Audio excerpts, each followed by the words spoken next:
And we are live. Welcome back to Is Your Six Covered, everyone. We are going to have a lot of fun tonight. We got three judges, myself and two other judges. We got to come in. We're going to take score of this thing. We're going to see how this presidential debate goes. So we got weighing in at who knows how much. We got President Donald Trump. And then weighing in at 3 pounds, 14 ounces, we got Joe Biden. So this ought to be a good match tonight. We got the fight camera up. You guys will see this when it starts, and we'll have some fun. So we got the score sheet. So everybody's got their score sheets. Let's shit can this screen for now because we don't want to see that yet. Hold on a second. I'll remove it. There we go. So we got score sheets, everybody. All right. So we're going to take basically what's going to happen tonight, ladies and gentlemen, boys and girls of all ages, is we are going to basically run a boxing match. We're going to see who wins. We're going to see if for every little jab that they do, that we consider it to be a point, and hopefully you guys are going to do this as well.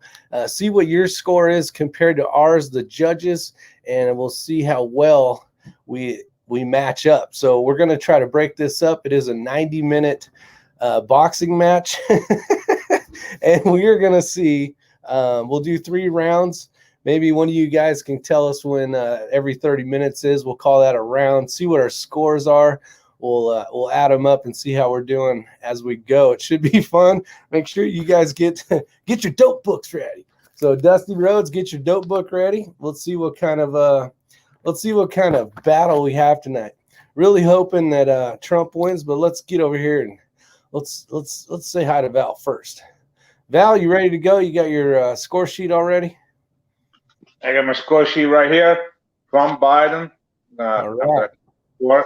And a really, really sad part is when I click on a YouTube video of this chat, the commercial in the beginning was, I don't know what it was about because it's muted, but the Schumer was doing commercials. So that was really, really sad. Oh, geez. All right. Well, before we get to Daniel, let's get out here and see who we got. We got Dusty Rhodes comes in first place. We got Sniffy Joe for Trump. We got Jackson out there. We got DW, William Nah, 45 Auto, AK the Devil, TB. What's up, TB? We got Commando 97, Thomas Rowland, Papa's Place. What's up, Les? John Townley, Brian Mark, Silver Fox is in the house, AR Gun 1776, and let's see, SBR Grindle 65 is out there, Blue Healer 260. We got Bald Curious. He's on the panel, one of the judges. Godfather Precision. Hopefully you guys are going to keep score with us as well to figure out what we got. We got John Simonelli out there, Andy Nelson, Syntex Reload. How you doing? Abigail's out there, so it should be fun. And we even got Elmo, Keith Gregory, Thoughts of an Old Soldier. And did I miss anybody? Hopefully not. Andy Nelson, Blue Healer. If I missed your name, John Jeffries. I think I got everybody so far. Should be fun. We will be starting in about 7 minutes. This should take off. Should be fun. We're going to see who the winner of the 2020 presidential first debate's going to be. I cannot wait. I have been waiting forever to see some serious ass kicking. But let's talk to Daniel first. Daniel, are you ready to go, buddy? I'm ready to view this here tonight. We have the Orange Man versus Pale and Stale. It should have some good action here, and probably some real slow moments. As long as no female round card girls get near the old Stale guy, he might smell him. Yeah, he might sniff her hair. That's what I'm waiting for. It's going to be 2 extra points for every hair sniff. Every hair sniff. That's right. That's right. So can you guys figure out, like, if there's a couple like combinations where like one of them's really on a thing, if you feel that they might have, got a little bit, or like, like got them in the corner, like boxing terms. Let's try to use as much as we can for boxing. You guys down below, what's up, Joe? How are you, my friend? Let's see. Hi, everybody here. Typing all the caps because of my bad eyesight. Gotcha, Joe. Today's the day to be yelling anyway. Should be fun. I can't wait. We are going to have a good time. I cannot wait for this shit to just pop off and let's get cracking. Right now we got commercials of cows. I am on the. So I are we am on gonna the. be judging like we gotta be judging like a jab, cross, Yeah, if you think uppercut? if you think it's a good combination of something, you can give them a couple extra bonus hits there. But try to. I don't know even know how they do it, but judge it as if you were watching boxing. And then at the end of 30 minutes, we will do round one. There's 3 rounds. And I would love to see what people out there got going on. What's up, X-Ring?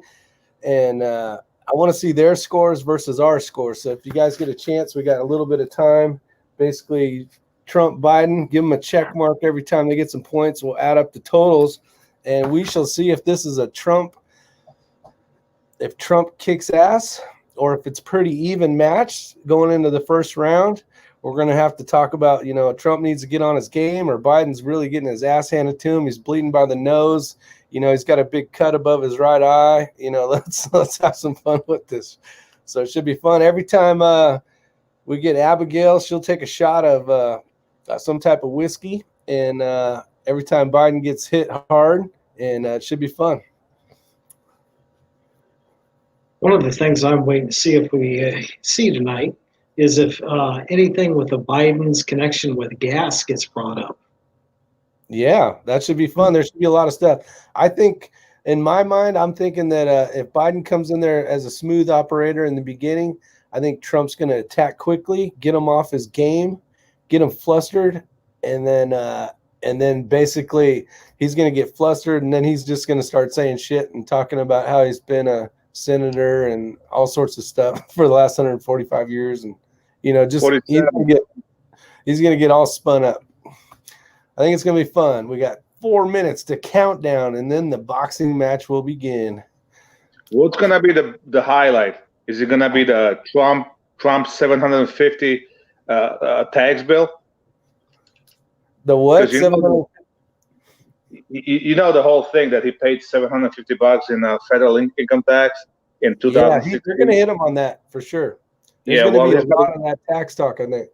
He's got a good accountant, but never mind that. What bothers me is the Biden paid $288,000 in the taxes, him and his wife. So how much fucking money he made, and how come he made that kind of money when he's in politics?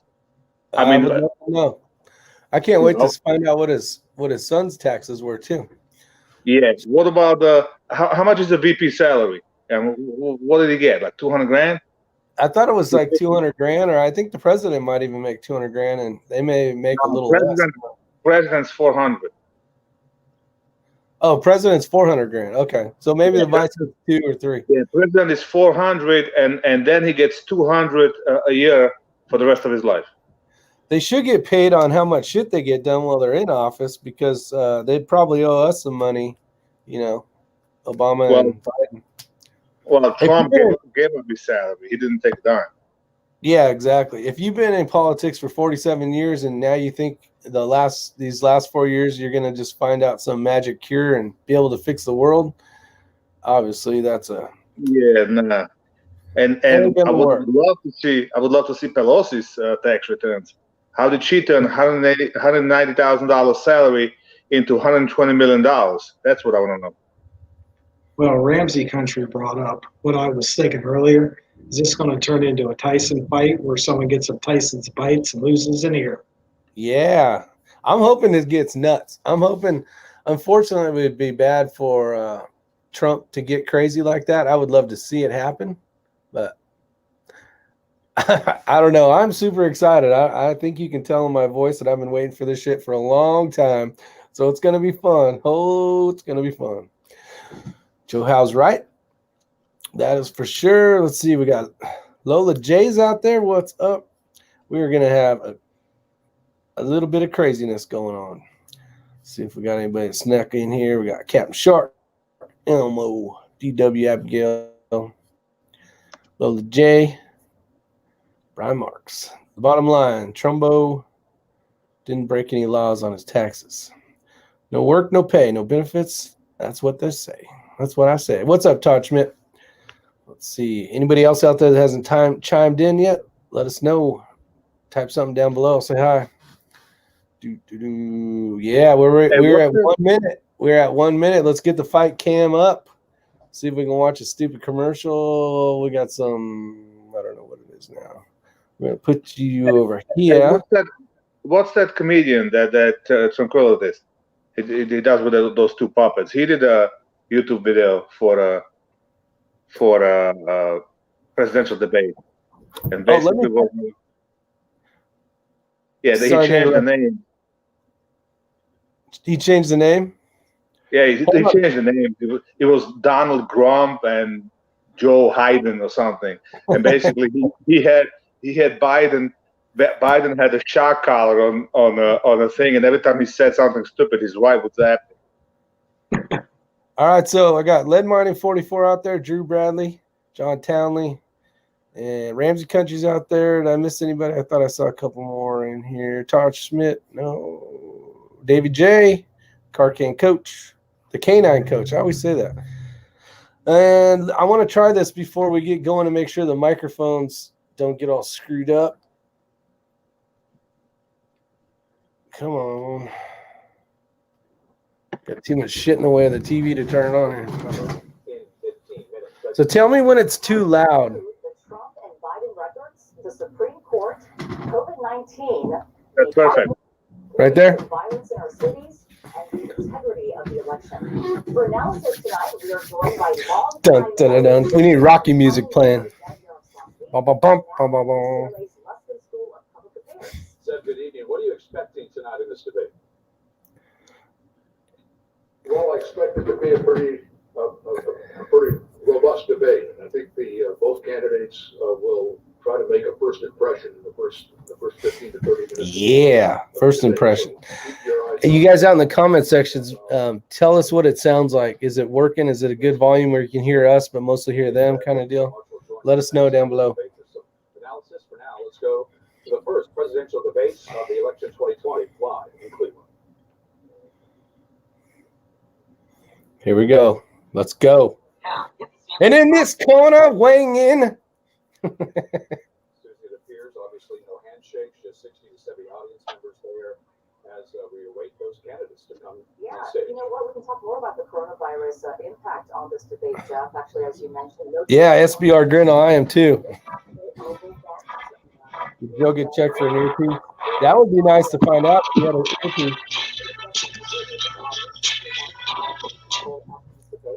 All of them, by the way, who were tested prior to That's good. You kept it short so I didn't get demonetized. I'm sure I'm already demonetized, but This is the first of 3 debates scheduled. This debate might be No, let's go here. We can do a chat with this on. we can or can't? We can. Oh, cool. Oh, look at that. Crank up the TV volume a little bit. Okay, Drew I Bradley got says. demonetized already. Awesome. YouTube, you suck.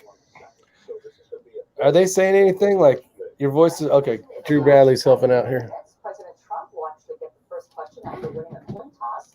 There will be 15 minutes spent on each topic, and as we mentioned, 6 topics: the Trump Right there? records, the Go a little more. coronavirus, the economy, race and violence in U.S. cities, integrity of the election. Now, for the Trump and Biden records, of course, one of the biggest topics that we expect to be discussed tonight, President Trump's long hidden tax history. How I think that's good. tonight, Jeff? Okay. Give Biden some ammunition for the debate. Yeah, we mentioned talking about the mail-in voting. 9 states mailing ballots to all voters. That, of course, includes California. Nevada is one of them. New Jersey, Vermont, and What up, Chris? D.C. Good And morning. the mail-in ballot favor the Democrats. Hey, Dan. The day of the election, the vote favors the GOP. As we take a look here, moderator Chris Wallace from Fox News, as we get ready for this first. What's up, HR? Good comments here, right? Fresh It foul. was interesting, Susie, that 70% of Americans say that this debate doesn't really matter to them. That's through the journal. This However, this audience could top 2016 and that debate between Good Trump. evening from the Health Education Campus of Case Western Reserve University and the Cleveland Clinic. I'm Chris Wallace of Fox News, and I welcome you to the first of the 2020 presidential debates between President Donald J. Trump and former Vice President Joe Biden. This debate is sponsored by the Commission on Presidential Debates. The commission has designed the format, 6 roughly 15-minute segments with 2-minute answers from each candidate to the first question, then open discussion for the rest of each segment. Both campaigns have agreed to these rules. For the record, I decided the topics and the questions in each topic. I can assure you, none of the questions has been shared with the commission or the 2 candidates. This debate is being conducted under health and safety protocols designed by the Cleveland Clinic, which is serving as the health security advisor to the commission for all 4 debates. As a precaution, both campaigns have agreed that candidates will not shake hands at the beginning of tonight's debate. The audience here in the hall has promised to remain silent. No cheers, no boos or other interruptions, so we, and more importantly you, can focus on what the candidates have to say. No noise except right now, as we welcome the Republican nominee, President Trump, and the Democratic nominee, Vice President Biden.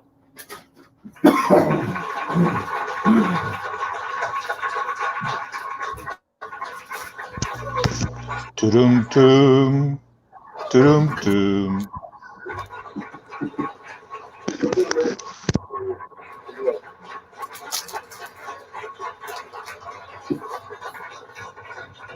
Gentlemen,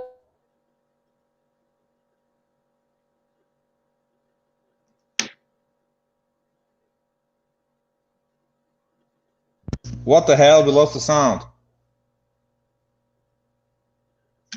Court, you say the Constitution is clear about your obligation and the Senate's to consider a nominee to the court. Vice President Biden, you say that this is an effort by the president and Republicans to jam through an appointment and what you call an abuse of power. My first question to both of you tonight, why are you right in the argument you make and your opponent wrong? And where do you think a Justice Barrett would take the court?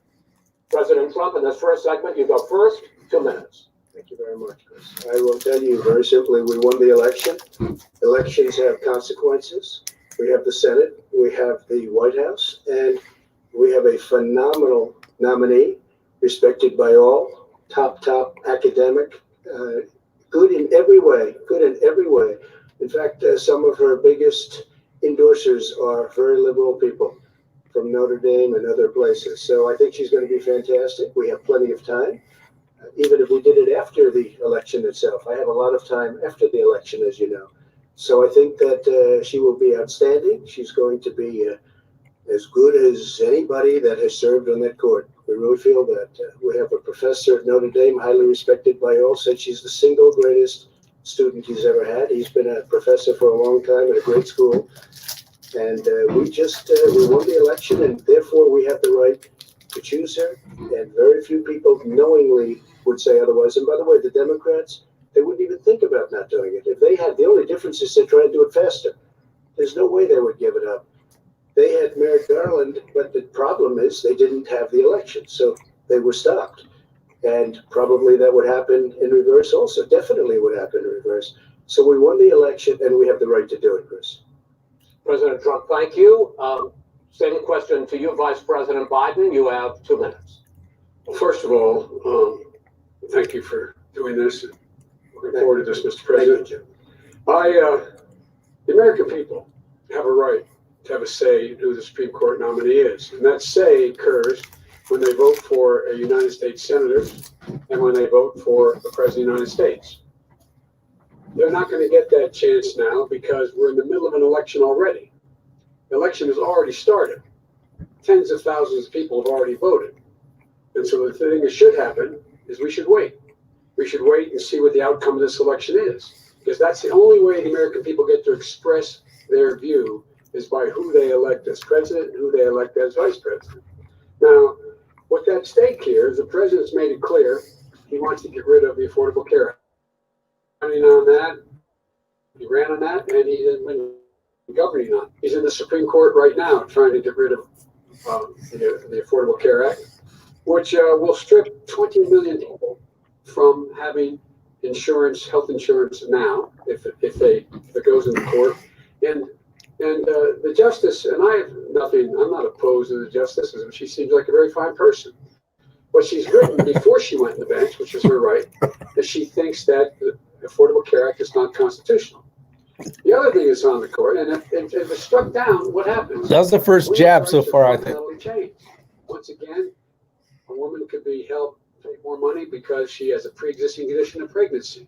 They were able to charge a woman more for the same exact procedure a man did. Yes. And that ended when we, in fact, passed the Affordable Care Act. And there's 100 million people who have pre-existing conditions, and they'll be taken away as well. Those pre-existing conditions, the insurance companies are going to love this. And so it's just not appropriate to do this before this election. If he wins the election and the Senate is Democrat or Republican, then he goes forward. If not, we should wait until February. There aren't 100 million people with pre-existing conditions. As far as the say is concerned, the people already had their say. Okay, Justice Ginsburg said very powerfully, very strongly, at some point, 10 years ago or so, I agree, Sharp. said a president and the Senate is elected for a period of time, but a president's elected for 4 years. We're not elected for 3 years. I'm not elected for 3 years.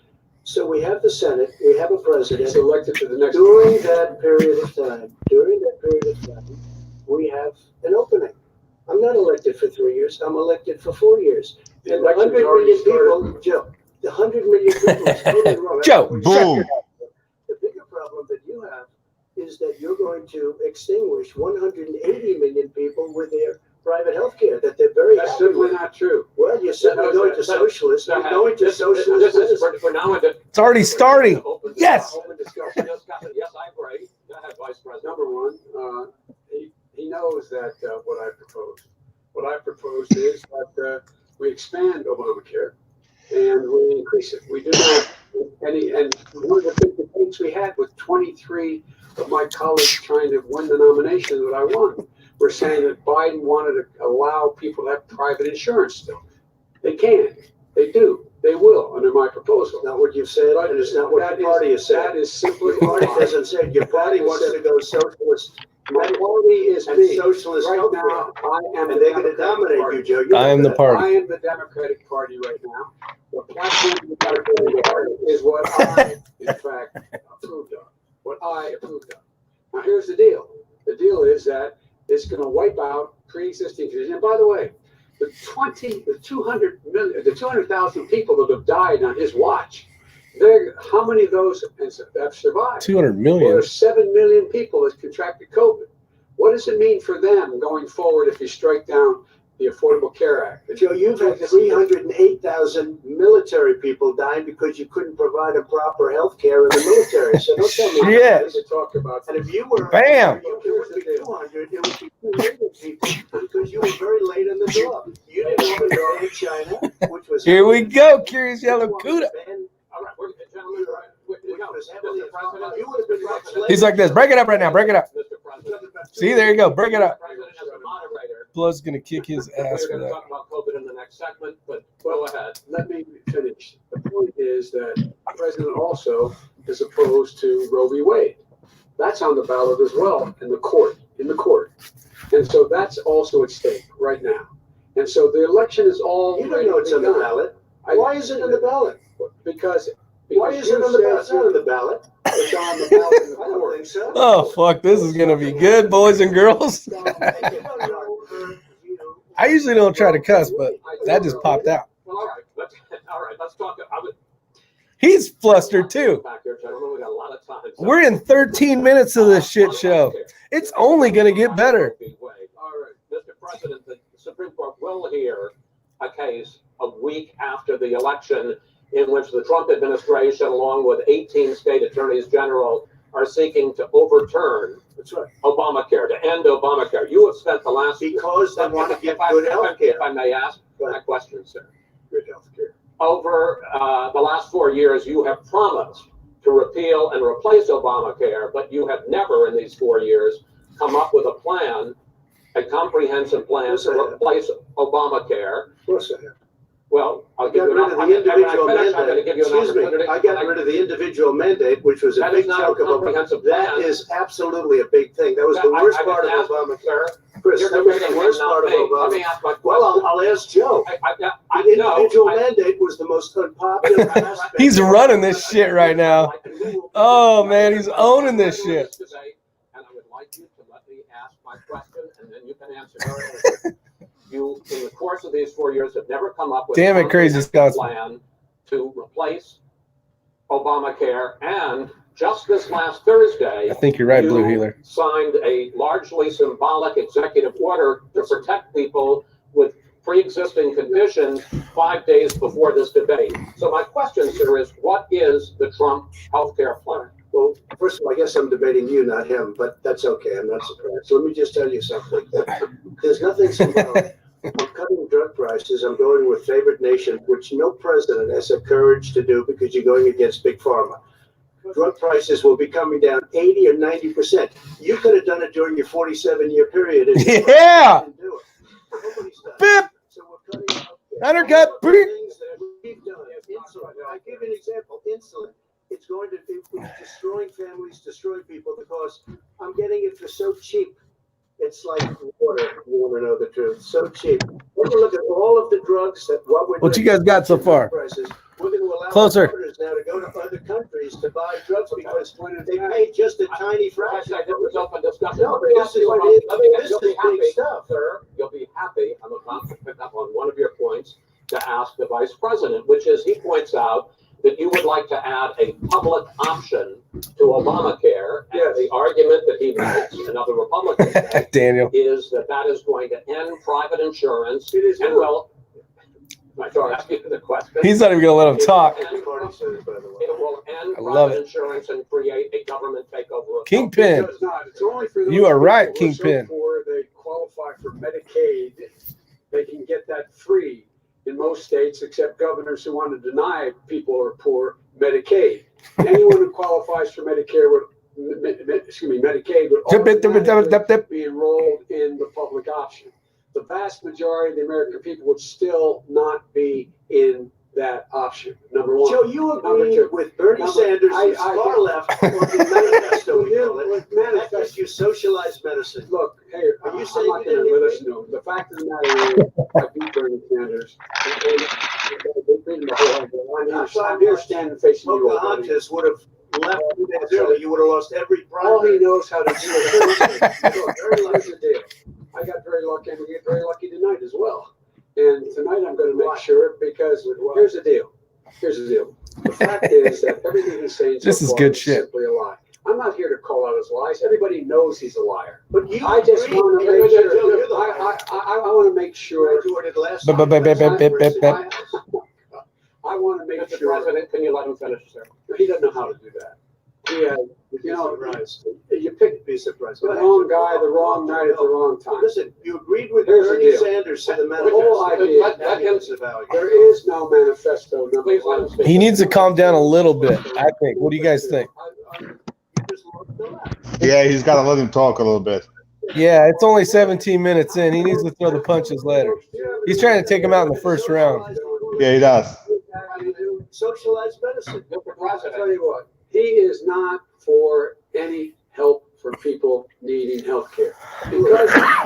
Because he in fact already has cost 10 million people their health care that they had from their employers because of his recession. Number one. Number two, there are 20 million people getting health care through Obamacare now that he wants to take it away. He won't ever look you in the eye and say that's what he wants to do. Take it away. No, I want to give Number them better three. health care at a much lower price. By the way, he doesn't know how. He doesn't know how I've to do already that. fixed it. He has never I've offered already a fixed plan. it to an extent. He has never Obamacare, done a as you single might thing. know, but probably doesn't. I realize if you're both speaking at the same time, let the president, go ahead, sir. Obamacare is no good. We made it, and I had a choice to make very early on. We took away the individual mandate. We guaranteed pre-existing conditions, but took away the individual mandate. Agree. Listen, this is the way it is. And that destroyed, that they shouldn't even call it Obamacare. Then I had a choice to make. Do I let my people run it really well or badly? If I run it badly, they'll probably blame him, but they'll blame me. But more importantly, I want to help people. Okay? I said, you got to run it so well. And I just had a meeting with them. They said, the problem is no matter how well you run Obamacare, it's a disaster. It's too expensive. Premiums are too high, and it doesn't work. So we do want to get rid of it. Chris, we want to get rid of it. I understand it, sir, but I have to give you roughly equal time. Good. Please let the vice president talk. Good. He has no plan for healthcare. He sends out wishful thinking. He has executive orders that have no power. He hasn't lowered drug costs for anybody. He's been promising a healthcare plan since he got elected. He has none, like almost everything else he talks about. He does not have a plan. He doesn't have a plan. And the fact is, this man doesn't know what he's talking about. All right, I have one final question for you, Sure. Mr. Vice President.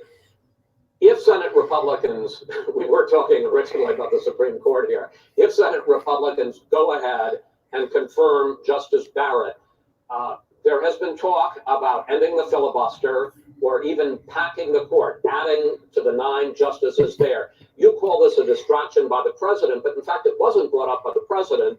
It was brought up by some of your Democratic colleagues in the Congress. So my question to you is, you have refused in the past to talk about it. Are you willing to tell the American people tonight whether or not you will support either ending the filibuster or packing the court? Whatever position I take in that, that'll become the issue. The issue is the American people should speak. You should go out and vote. You're in voting now. Vote and let your senators know how strongly you feel. Vote now. Make sure let people know your senator. What the hell's that I'm mean? not going to answer the question because the question is, will you shut up, man? Who said that? Biden? Who said the shut up part? Move on to the second segment.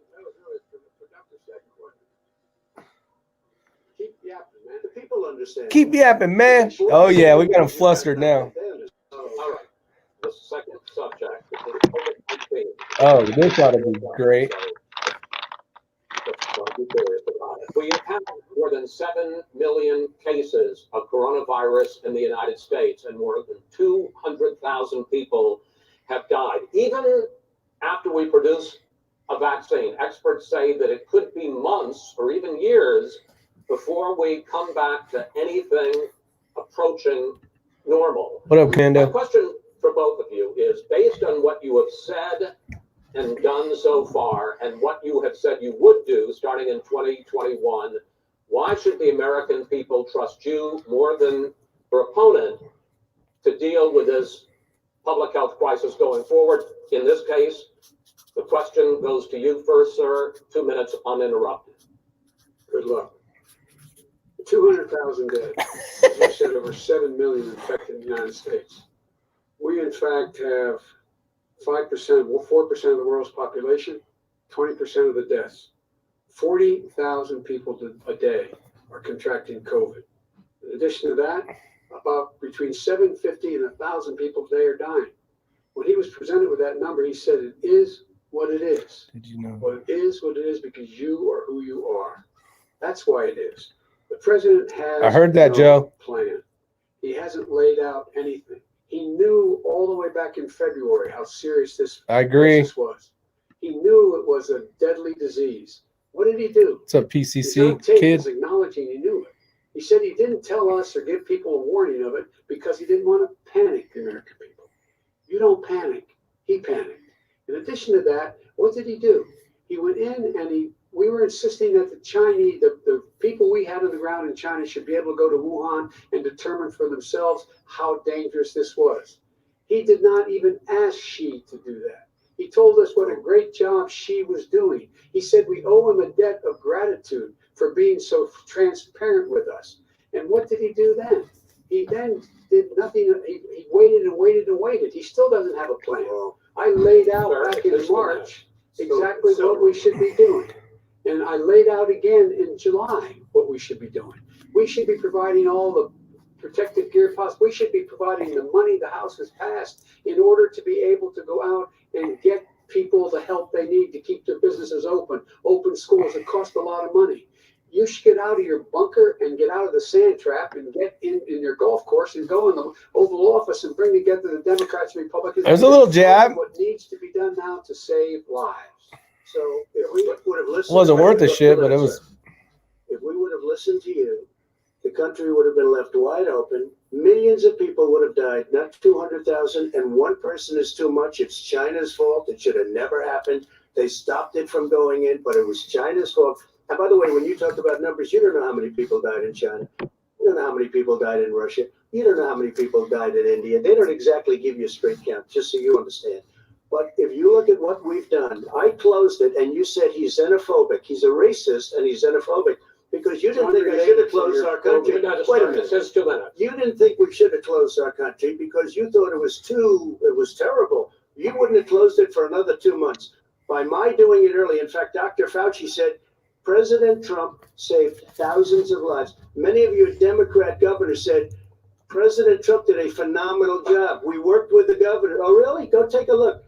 The governors said I did a phenomenal job. Most of them said that. In fact, people that They did say that. I've seen it. Necessarily on my side said that. President Trump did a phenomenal job. We did. We got the gowns. We got the masks. We made the ventilators. You wouldn't have made ventilators. And now we're weeks away from a vaccine. We're doing therapeutics already. Fewer people are dying when they get sick. Far fewer people are dying. We've done a great job. The only thing I haven't done a good job, and that's because of the fake news. No matter what you say to them, they give you bad press on it. It's just fake news. They give you good press. They give me bad press because that's the way it is, unfortunately. But let me just tell you something. I don't care. I've gotten used to it. But I'll tell you, Joe, you could never have done the job that we did. You don't have it in your blood. You could have never done that job. I know how to do the job. I know how to get the job Well, you didn't do very well in swine flu. H1N1, you were a disaster. Your own chief of staff said you were a disaster. 14,000 people died, not 200,000. There was no Very economic recession. Sir, you made a There was no you recession. made a point. Let him And answer. there was no one, we didn't shut down the economy. This is his economy that's being, he shut down. The reason he shut down is he said, look, you said, how many of you got up this morning and had an empty chair at the kitchen table because someone died of COVID? How many of you were in a situation where Oh my your gosh. mom or dad and you couldn't even speak to a nurse holding the phone up so you could in fact say You goodbye? would have lost far How more many people. people? Far That is- more people. And You would have been And by the way, months late. your own, Months behind his you. own CDC director says we could lose as many as another 200,000 people. Agreed, between now Todd. and the end of the year. And he held up, he said, if we just wear a mask, we can save half those numbers, just a mask. And by the way, in terms of the whole notion of a vaccine, we're for a vaccine, but I don't trust him at all, nor do you. I know you don't. What we trust is a scientist. You don't We trust Dr. Johnson Fauci. Johnson, Pfizer. And Okay, by the way, gentlemen, and let me move on to questions about the future because you both have touched on two of the questions I'm going to ask. Focusing on the future first, President Trump, you have repeatedly either contradicted or been at odds with some of your government's own top scientists. The week before last, the head of the Centers for Disease Control, Dr. Redfield, said it would be summer before the vaccine would become generally available to the public. You said that he was confused and mistaken. Those were your two words. Yeah. But Dr. Slawi, the head of your Operation Warp Speed, Yeah, said exactly Scotsman. the same thing. Are they both wrong? Well, I've spoken to the companies and we can have it a lot sooner. It's a very political thing because people like this would rather make it political than save lives. It is a very political thing. I've spoken to Pfizer. I've spoken to all of the people that you have to speak to. We have great Moderna, Johnson & Johnson, and others. They can go faster than that by a lot. Become very political because the left, or I don't know if I call it you're left, I don't know suggesting what I that call the it. head of your Operation Warp Speed, Dr. I Slawi, disagree with him. Yeah, no, I disagree with both of them.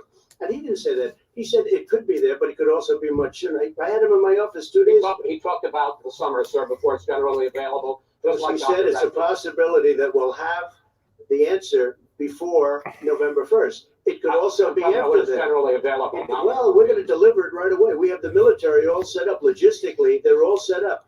We have our military that delivers soldiers, and they can do 200,000 a day.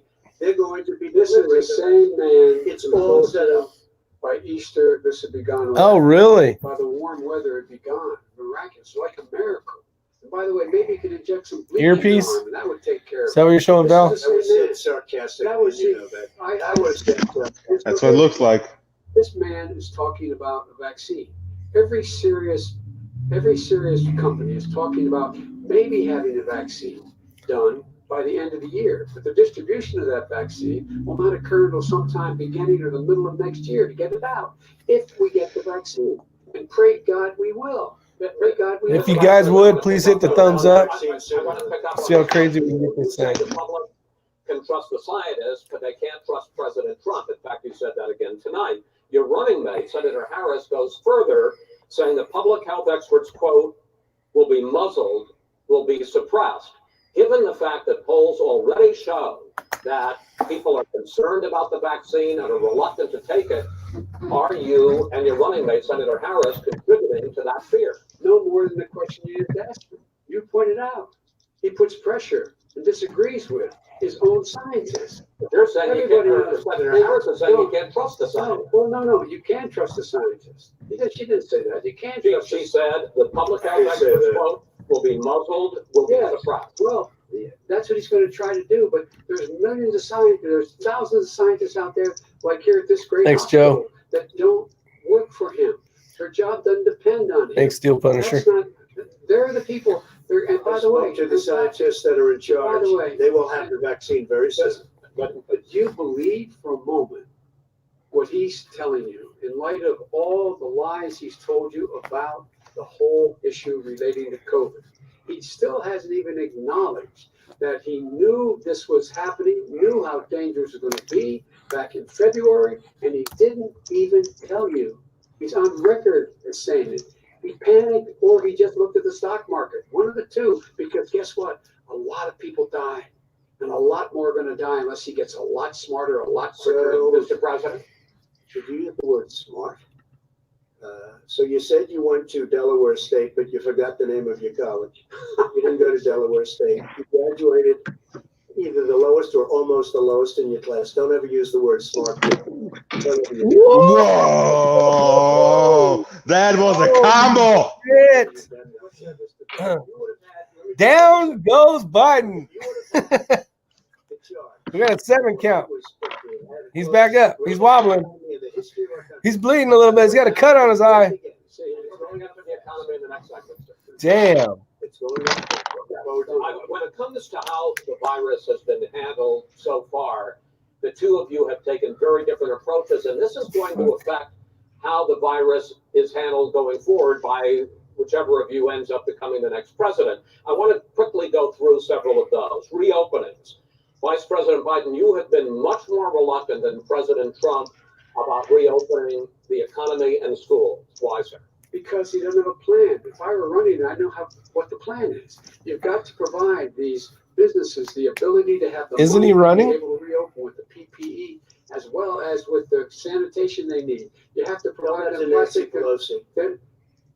Well, he's just shush for a minute. Tell it to Nancy Pelosi. And Schumer, by the Brian way, Chuck. Nancy Pelosi and Schumer, they have a plan. He won't even meet with them. The Republicans won't meet with the Senate. He sits on his golf course. And I mean, literally, think about it. That's the second time he's brought up a golf course. What about this question? What about your son in the oil He industry? wants to shut down this country. And I want to keep it open. And we did a great job by shutting it Shut it down. down. Wait a minute, Chuck. Let me shut you down for a second, Chuck, just for 1 second. We want to. See how he listens to him? Love it. We had to because we didn't know anything about the disease. Now we found This is a bleeding that elderly fest. people with heart problems and diabetes and different problems are very, very vulnerable. We learned a lot. Young children aren't. Even younger people aren't. We've learned a lot. But he wants to shut it down. More people will be heard by continuing. If you look at Pennsylvania, if you look at certain states that have been shut down, they have Democrat governors all. One of the reasons they're shut down is because they want to keep it shut down until after the election on November 3rd. Because it's a political. But those states are not doing well that are shut down right now. President Trump, you have begun. Oh, you should not respond to that, Biden. Increasingly question the effectiveness of masks as a disease preventer. And in fact, recently you have cited the issue of waiters touching their masks and touching plates.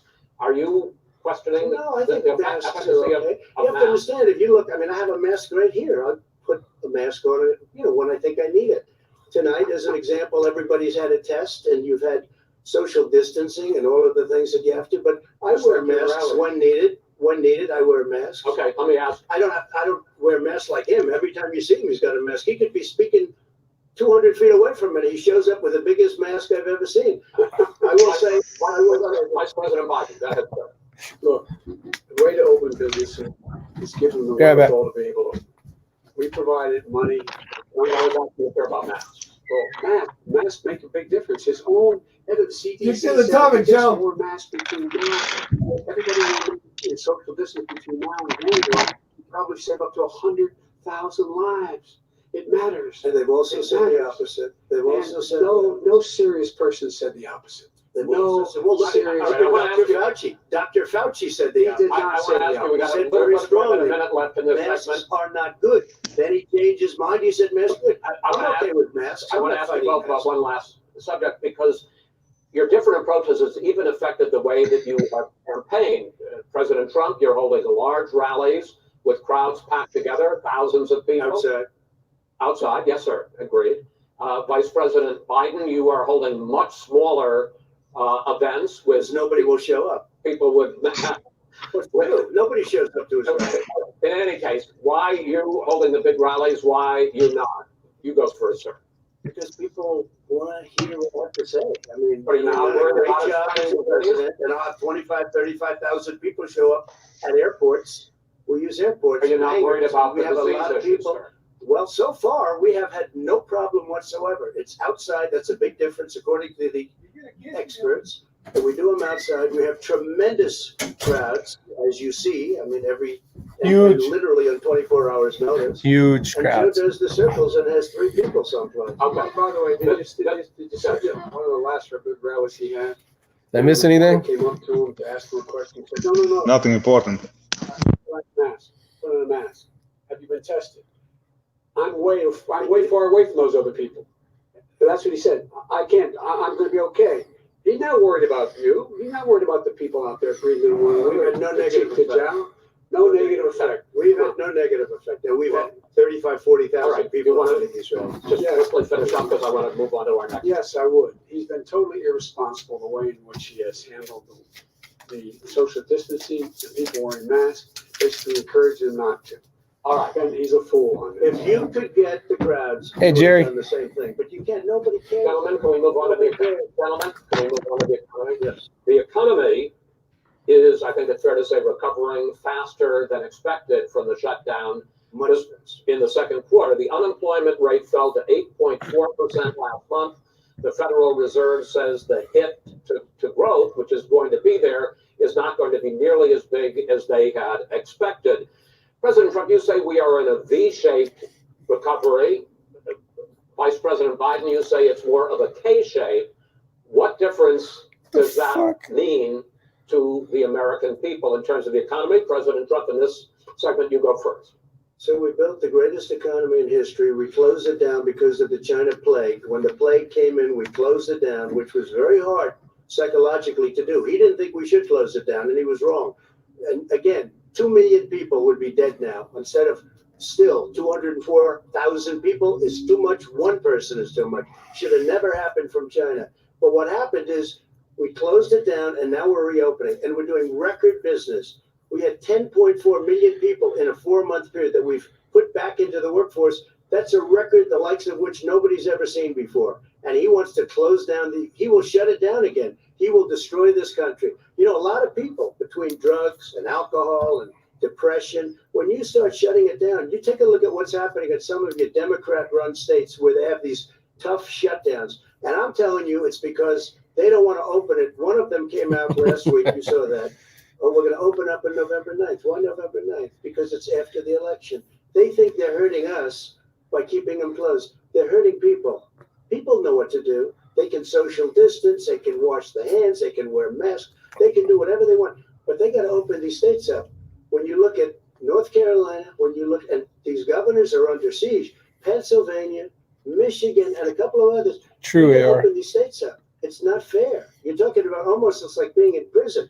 And you look at what's going on with divorce, look at what's going on with alcoholism and drugs. It's a very, very sad thing. And he'll close down the whole country. This guy will close down the whole country and destroy our country.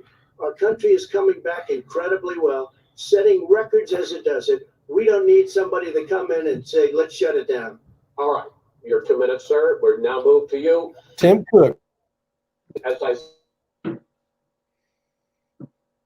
president says it's a V-shaped recovery, you say it's a K-shaped. What the hell's any of that mean? What's the difference? Anybody? The difference is millionaires and billionaires like him in the middle of COVID crisis have done very well. Another billionaires have made another $300 billion Proof, Joe. because of his profligate tax. How much did your son make? Proposal. I'm glad to be Focus on market. But you folks at home, you folks living in Scranton and Claymont and all the small towns and working class towns in America, how well are you doing? This guy paid a total of $750 in taxes. Sir, wait, no, sir, it's just, yeah, I understand. You've agreed to the 2 minutes, so please let him have it. Do I get my time back? The fact is that he has, in fact, worked on this in a way that he's going to be the first president of the United States to leave office having fewer jobs in his administration than when he became president.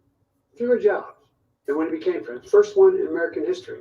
Secondly, There you go, the PCC. people who have lost their jobs are those people who have been on the front lines, those people who have been saving our lives, those people who have been out there dying, people who've been putting themselves in a way to make sure that we could all try to make it. Ooh. And the idea that he is insisting that we go forward and open when you have almost half the states in America with a significant increase in COVID deaths and COVID cases in the United States of America. And he wants to open it up more. Why does he want to open it up? Why doesn't he take care of the American? You can't fix the economy until you fix the COVID crisis. And he has no intention of doing anything about making it better for you all at home in terms of your health and your safety. Schools, why aren't schools open? Because it costs a lot of money to open them safely.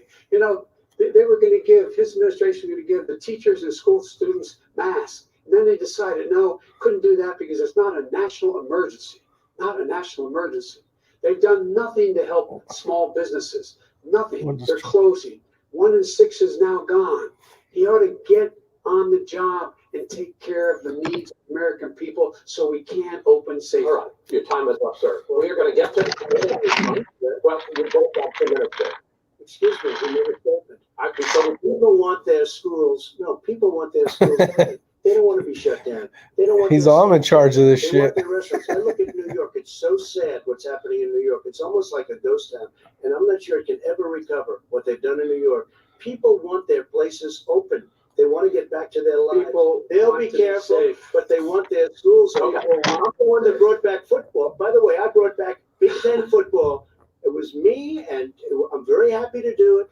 And people of Ohio are very proud of me. And you know how I found out? When he took the Gentlemen, we're going to get to your economic plans going forward. He should have skipped that, I think. What do you guys say?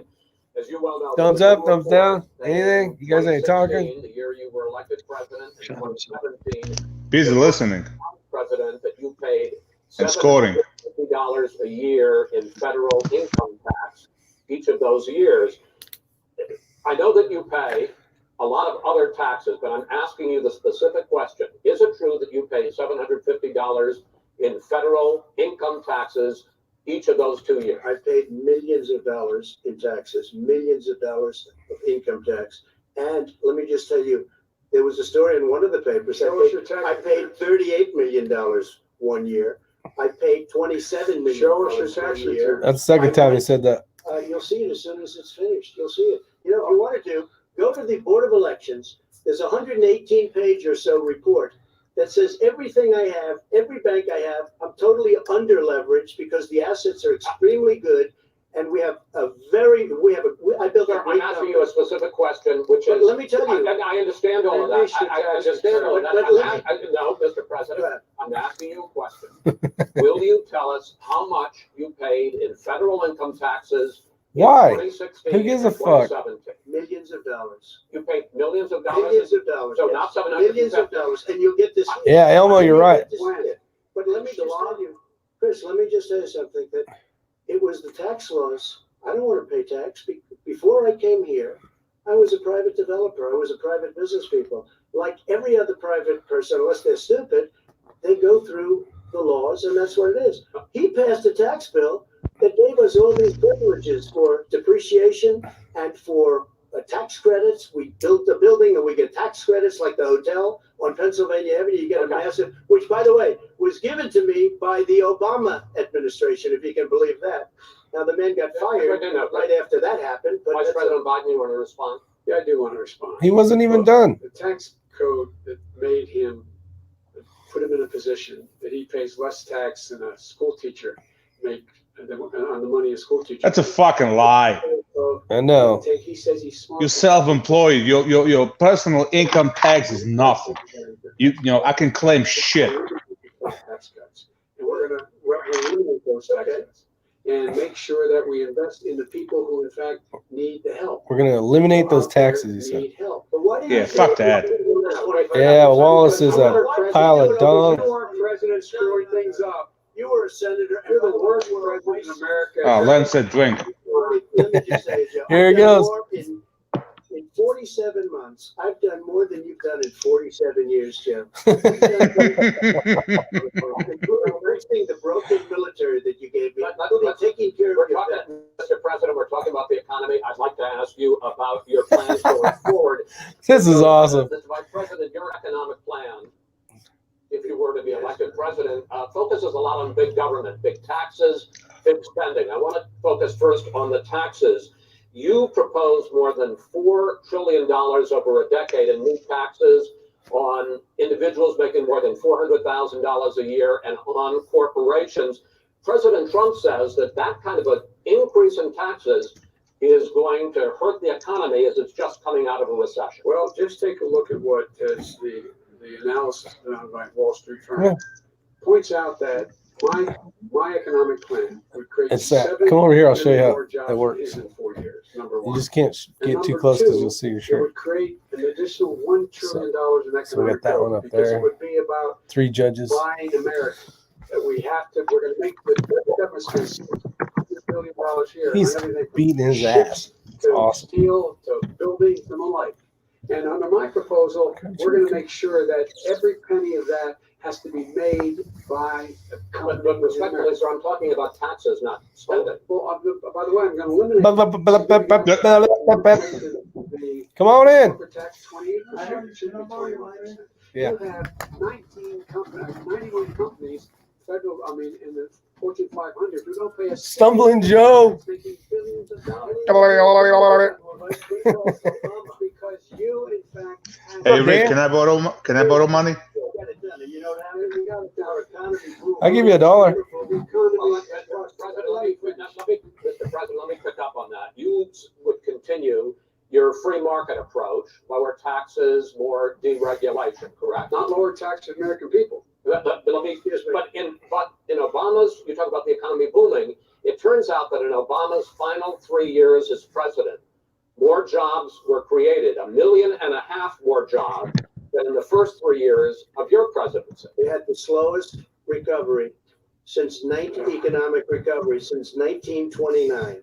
It was the slowest recovery. Also, they took over something that was down here. All you had to do is turn on the lights and you pick up a lot. But they had the slowest economic recovery since 1929. It's been way Think worse. about the stock market. When the stock market goes up, that means jobs. They already said, It also shut the means hell up. 401ks.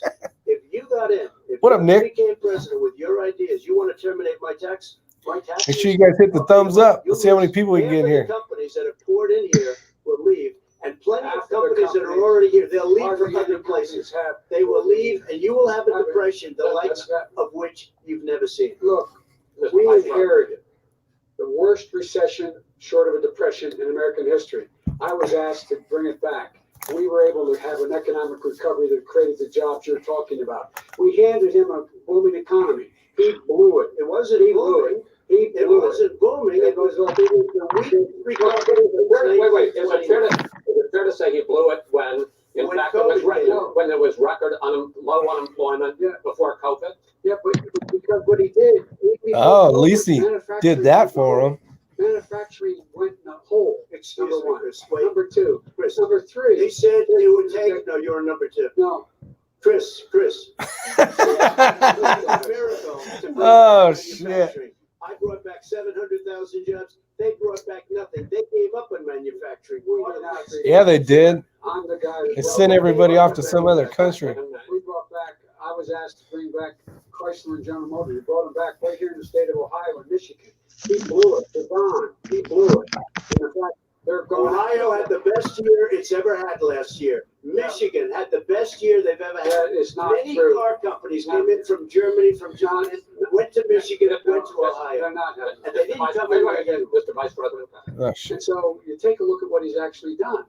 He's done very little. It's trade deals are the same way. He talks about these great trade deals. You know, he talks about the art of the deal. China's perfected the art of the steal. We have a higher deficit with China now than we did before. We have the highest trade deficit China with ate Mexico. your lunch. All right, Down gentlemen, 18%. China ate your lunch, Joe. And no wonder your son goes in and he takes out Oh, billions of dollars, to manage. He makes millions of dollars.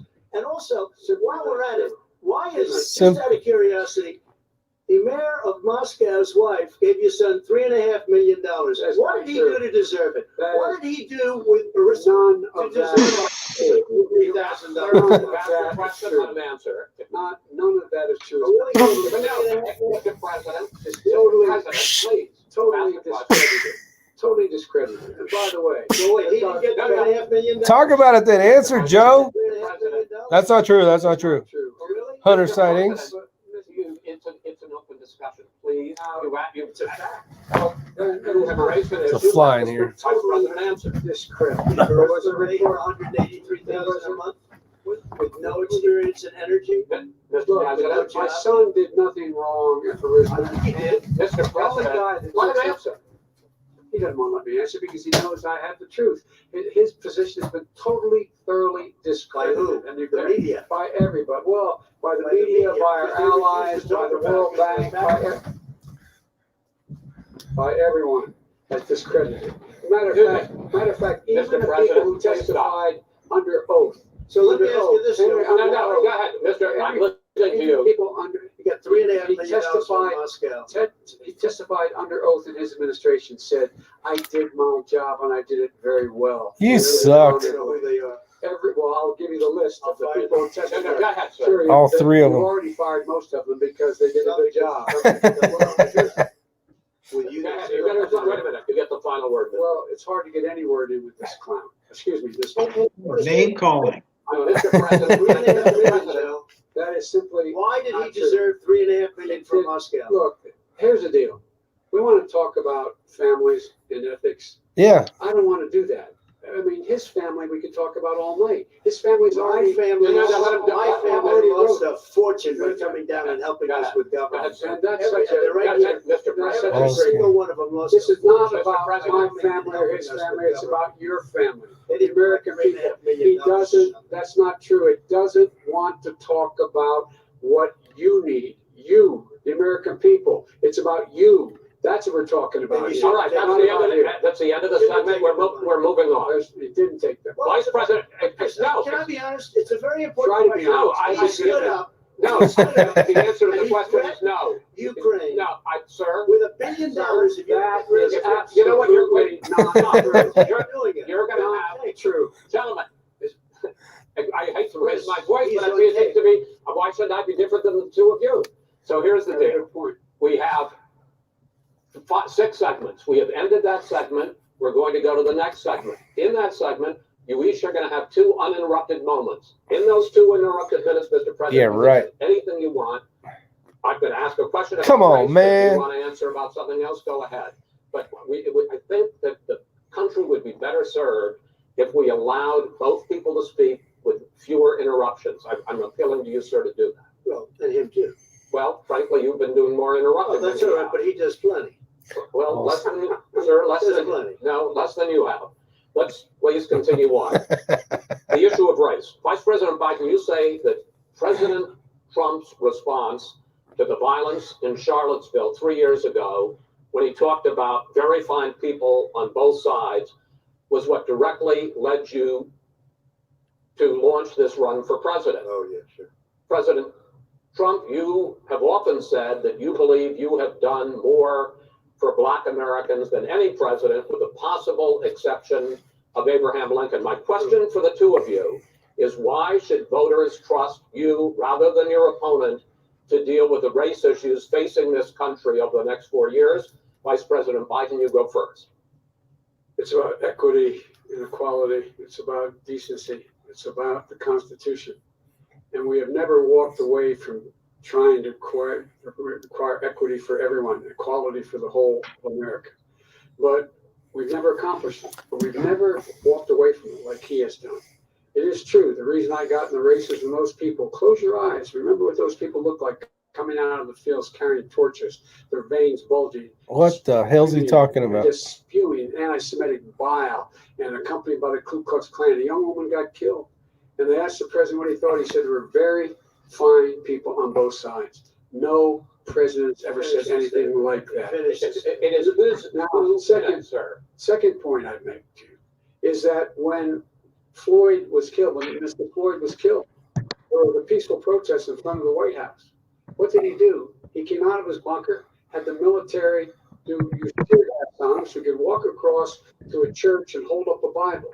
And then what happened after that? The bishop of that very church said that it was a disgrace. The general who was with him said all he ever wants to do is divide people, not unite people at all.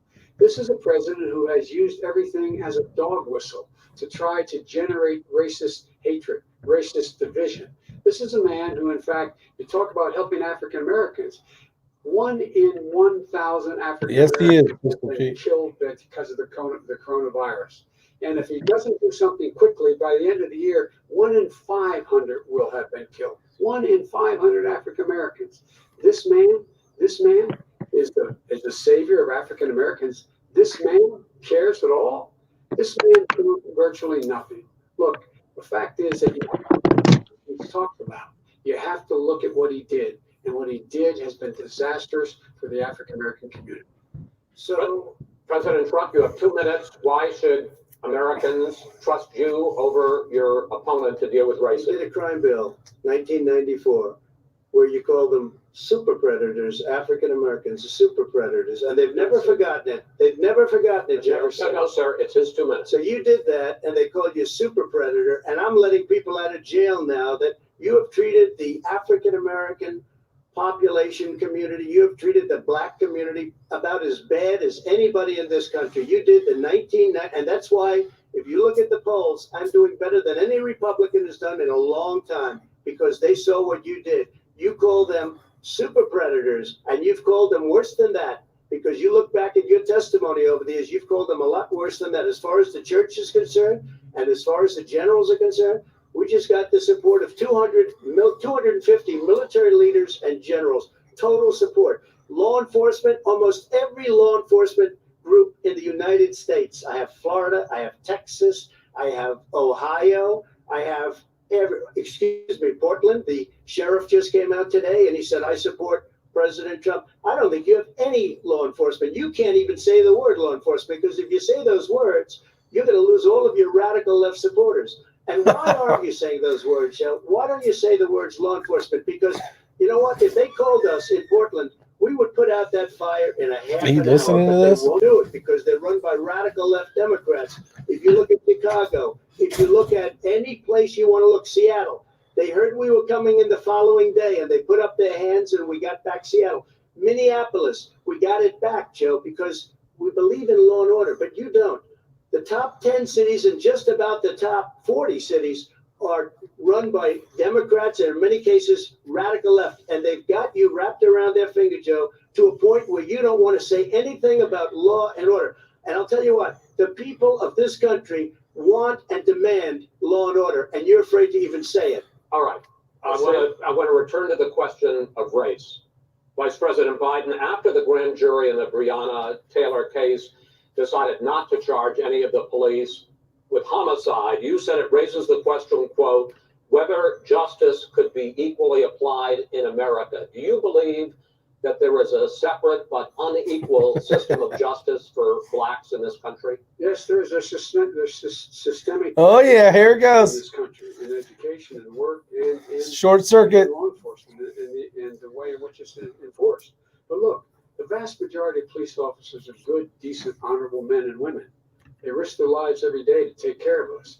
But there are some bad apples. And when they occur, when they find them, they have to be sorted out. They have to He was going to say destroyed. They have to be held accountable.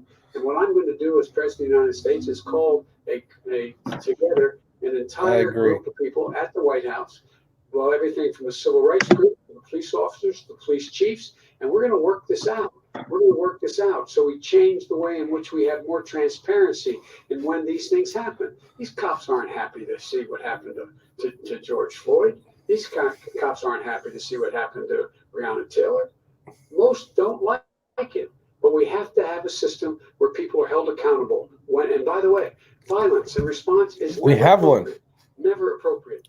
Peaceful protest is. Violence is never appropriate. All right. What is peaceful protest? When they run through the middle of the town and burn down your stores and kill people all over the place? That is not peaceful protest. No, it's not, but you say it is. President Trump, I'd like to continue with the issue of race. I promise we're going to get to the issue of law and order in a moment. This month, your administration directed federal agencies to end racial sensitivity training that addresses white privilege or critical race theory. Why did you decide to do that, to end racial sensitivity training? And do you believe that there is systemic racism in this country, sir?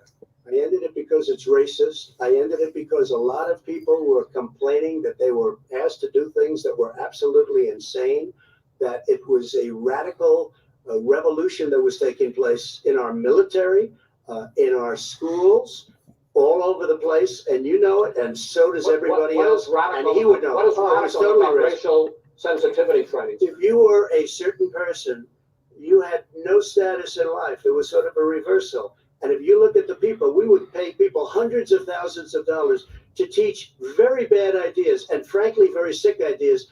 And really, they were teaching people to hate our country. And I'm not going to do that. I'm not going to allow that to happen.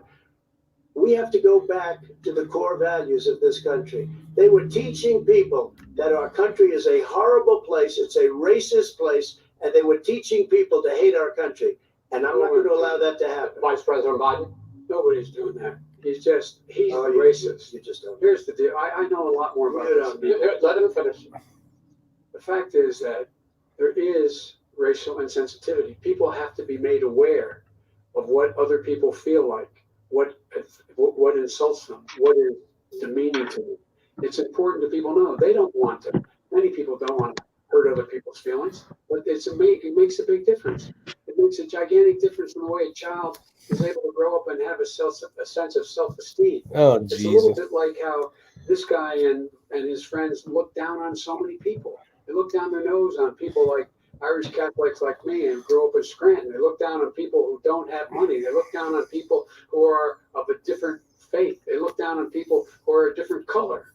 In fact, we're all Americans. The only way we're going to bring this country together is bring everybody together. There's nothing we cannot do. Oh, so fluffy. Together, we can take this on and we can defeat racism.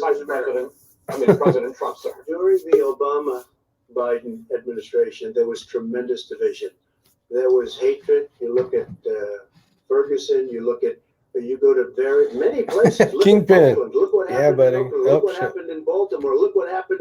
Frankly, it was more violent than what I'm even seeing now. But the reason is that the Democrats that run these cities don't want to talk like you about law and order. Violent you crime. Still haven't mentioned. Violent Are you crime. in favor of law and order? I'm in favor of law. You follow. Are you in favor of law and order? Go ahead. You asked a question, let him finish. Law and order. This is law and order. Law and order and justice, where people get treated fairly. And the fact of the matter is, violent crime went down 17%, 15% in our administration. Which one? It's gone up on his watch. Much more. All right, we're now here. Mr. President, you're going to Mr. President, every record of the Mr. President, you're going to be very happy because we're now going to talk about law and order. We had trouble with Democratic-run cities. That's exactly my question. There has been a dramatic increase in homicides in America this summer, particularly, and you often blame that on Democratic mayors and Democratic governors, but in fact, there have been equivalent spikes in Republican-led cities like Tulsa and Fort Worth. So the question is this really a party issue? I think it's a party issue. You can bring in a couple of examples, but if you look at Chicago, what's going on in Chicago, where 53 people were shot and 8 died shot. If you look at New York, where it's going up like nobody's ever seen anything, the numbers are going up 100, 150, 200%. crime. It is crazy what's going on, and he doesn't want to say law and order because he can't, because he'll lose his radical left supporters. And once he does that, it's over with. But if he ever got to run this country and they ran it the way he would want to run it, we would have our suburbs would be gone. By the way, our suburbs would be gone. And you would see problems like you never wouldn't seen. know a suburb unless you took a wrong turn. Oh, I know suburbs. He would not. I was raised in the suburbs. This is not my. I was raised in the suburbs. Racism don't work anymore. Suburbs are by and large integrated. There's many people today driving their kids to soccer practice and or to black and white and Hispanic in the same car as there have been any time in the past. What really is a threat to the suburbs and their safety is his failure to deal with COVID. They're dying. Oh my God, they're dying by bullet wounds. They're being flooded. They're being burned out because his refusal to do anything. That's why the suburbs are in trouble. I do want to talk about this issue. That's why they're in trouble, people. In the joint recommendation that came from the Biden-Bernie Sanders task force, you talk about, quote, reimagining policing. First of all, what does reimagining policing mean, and do you support? It means, let me, if I might finish the question, what does reimagining policing mean, and do you support the Black Lives Matter call for community control of policing? Look, what I support is Here we go. Police having the opportunity to deal with the problems they face. And I'm totally opposed to defunding the police officers. Matter of fact, local police, the only one defunding in his budget calls for a $400 million cut in local law enforcement assistance. They need more assistance. They need, when they show up for a 9/11 call, to have someone with them as a psychologist or psychiatrist to keep them from having to use force and be able to talk people down. We have to have community policing like we had before, where the officers get to know the people in the communities. That's when crime went down. It didn't go up, it went down. It went down. That's not what they're talking about, Chris. That's not what they're talking about. Get him, Trump. Kick his ass. That's not true. He doesn't have any law. Look, He has no law enforcement. that's not true. Almost That's nothing. not. Look, All right, who do you have? Name Look. one group that supports you. Name one group that came out and supported you. Go ahead. look, Think. We have time. we don't have time. All right. Name one law enforcement group. I think, gentlemen, I'm going to take back the moderator's role, and I want to get to another subject, which is the issue of protests in many cities that have turned violent. In Portland, Oregon, Good point, especially, we PCC. have more than 100 straight days. Red of October. protests, which I think you would agree. You talk about peaceful protests. Many of those turned into riots. But Mario. Vice President, you say that people who commit crimes should be held accountable. The question I have, though, is as the Democratic nominee, and earlier tonight you said that you are the Democratic Party right now, have you ever called the Democratic mayor of Portland or the Democratic governor of Oregon and said, hey, you got to stop this, bring in the National Guard, do whatever it takes, but you'd stop the days and months of violence in Portland? I don't hold public office now. I am a former vice president. I've made it clear in my public statements that the violence should be prosecuted. It should be prosecuted. And anyone who commits it. You've never called for the people, that's the leader, excuse me, sir. You have never called for the leaders in Portland and in Oregon to call it, bring in the National Guard and knock off 100 days of riots. They can, in fact, take care of it if he just. Red October. Here's my mask. Really? There's I sent in the I U.S. asked him a Marshals to question. get the killer of the young man in the middle of the street. They shot him. And for 3 days, President Trump, Portland wouldn't do anything. I had to send in the U.S. Marshals. President They Trump. took care of business. Go ahead, sir. And by the way, his own former spokesperson said, riots and chaos and violence help us cause. That's what this is all I about. don't know who said that. I do. Who? I think Kellyanne Conway. I don't think she said. She said that. And so here's the point. The Go ahead. point is that's what he just keeps trying to rile everything up. He doesn't want to calm things down.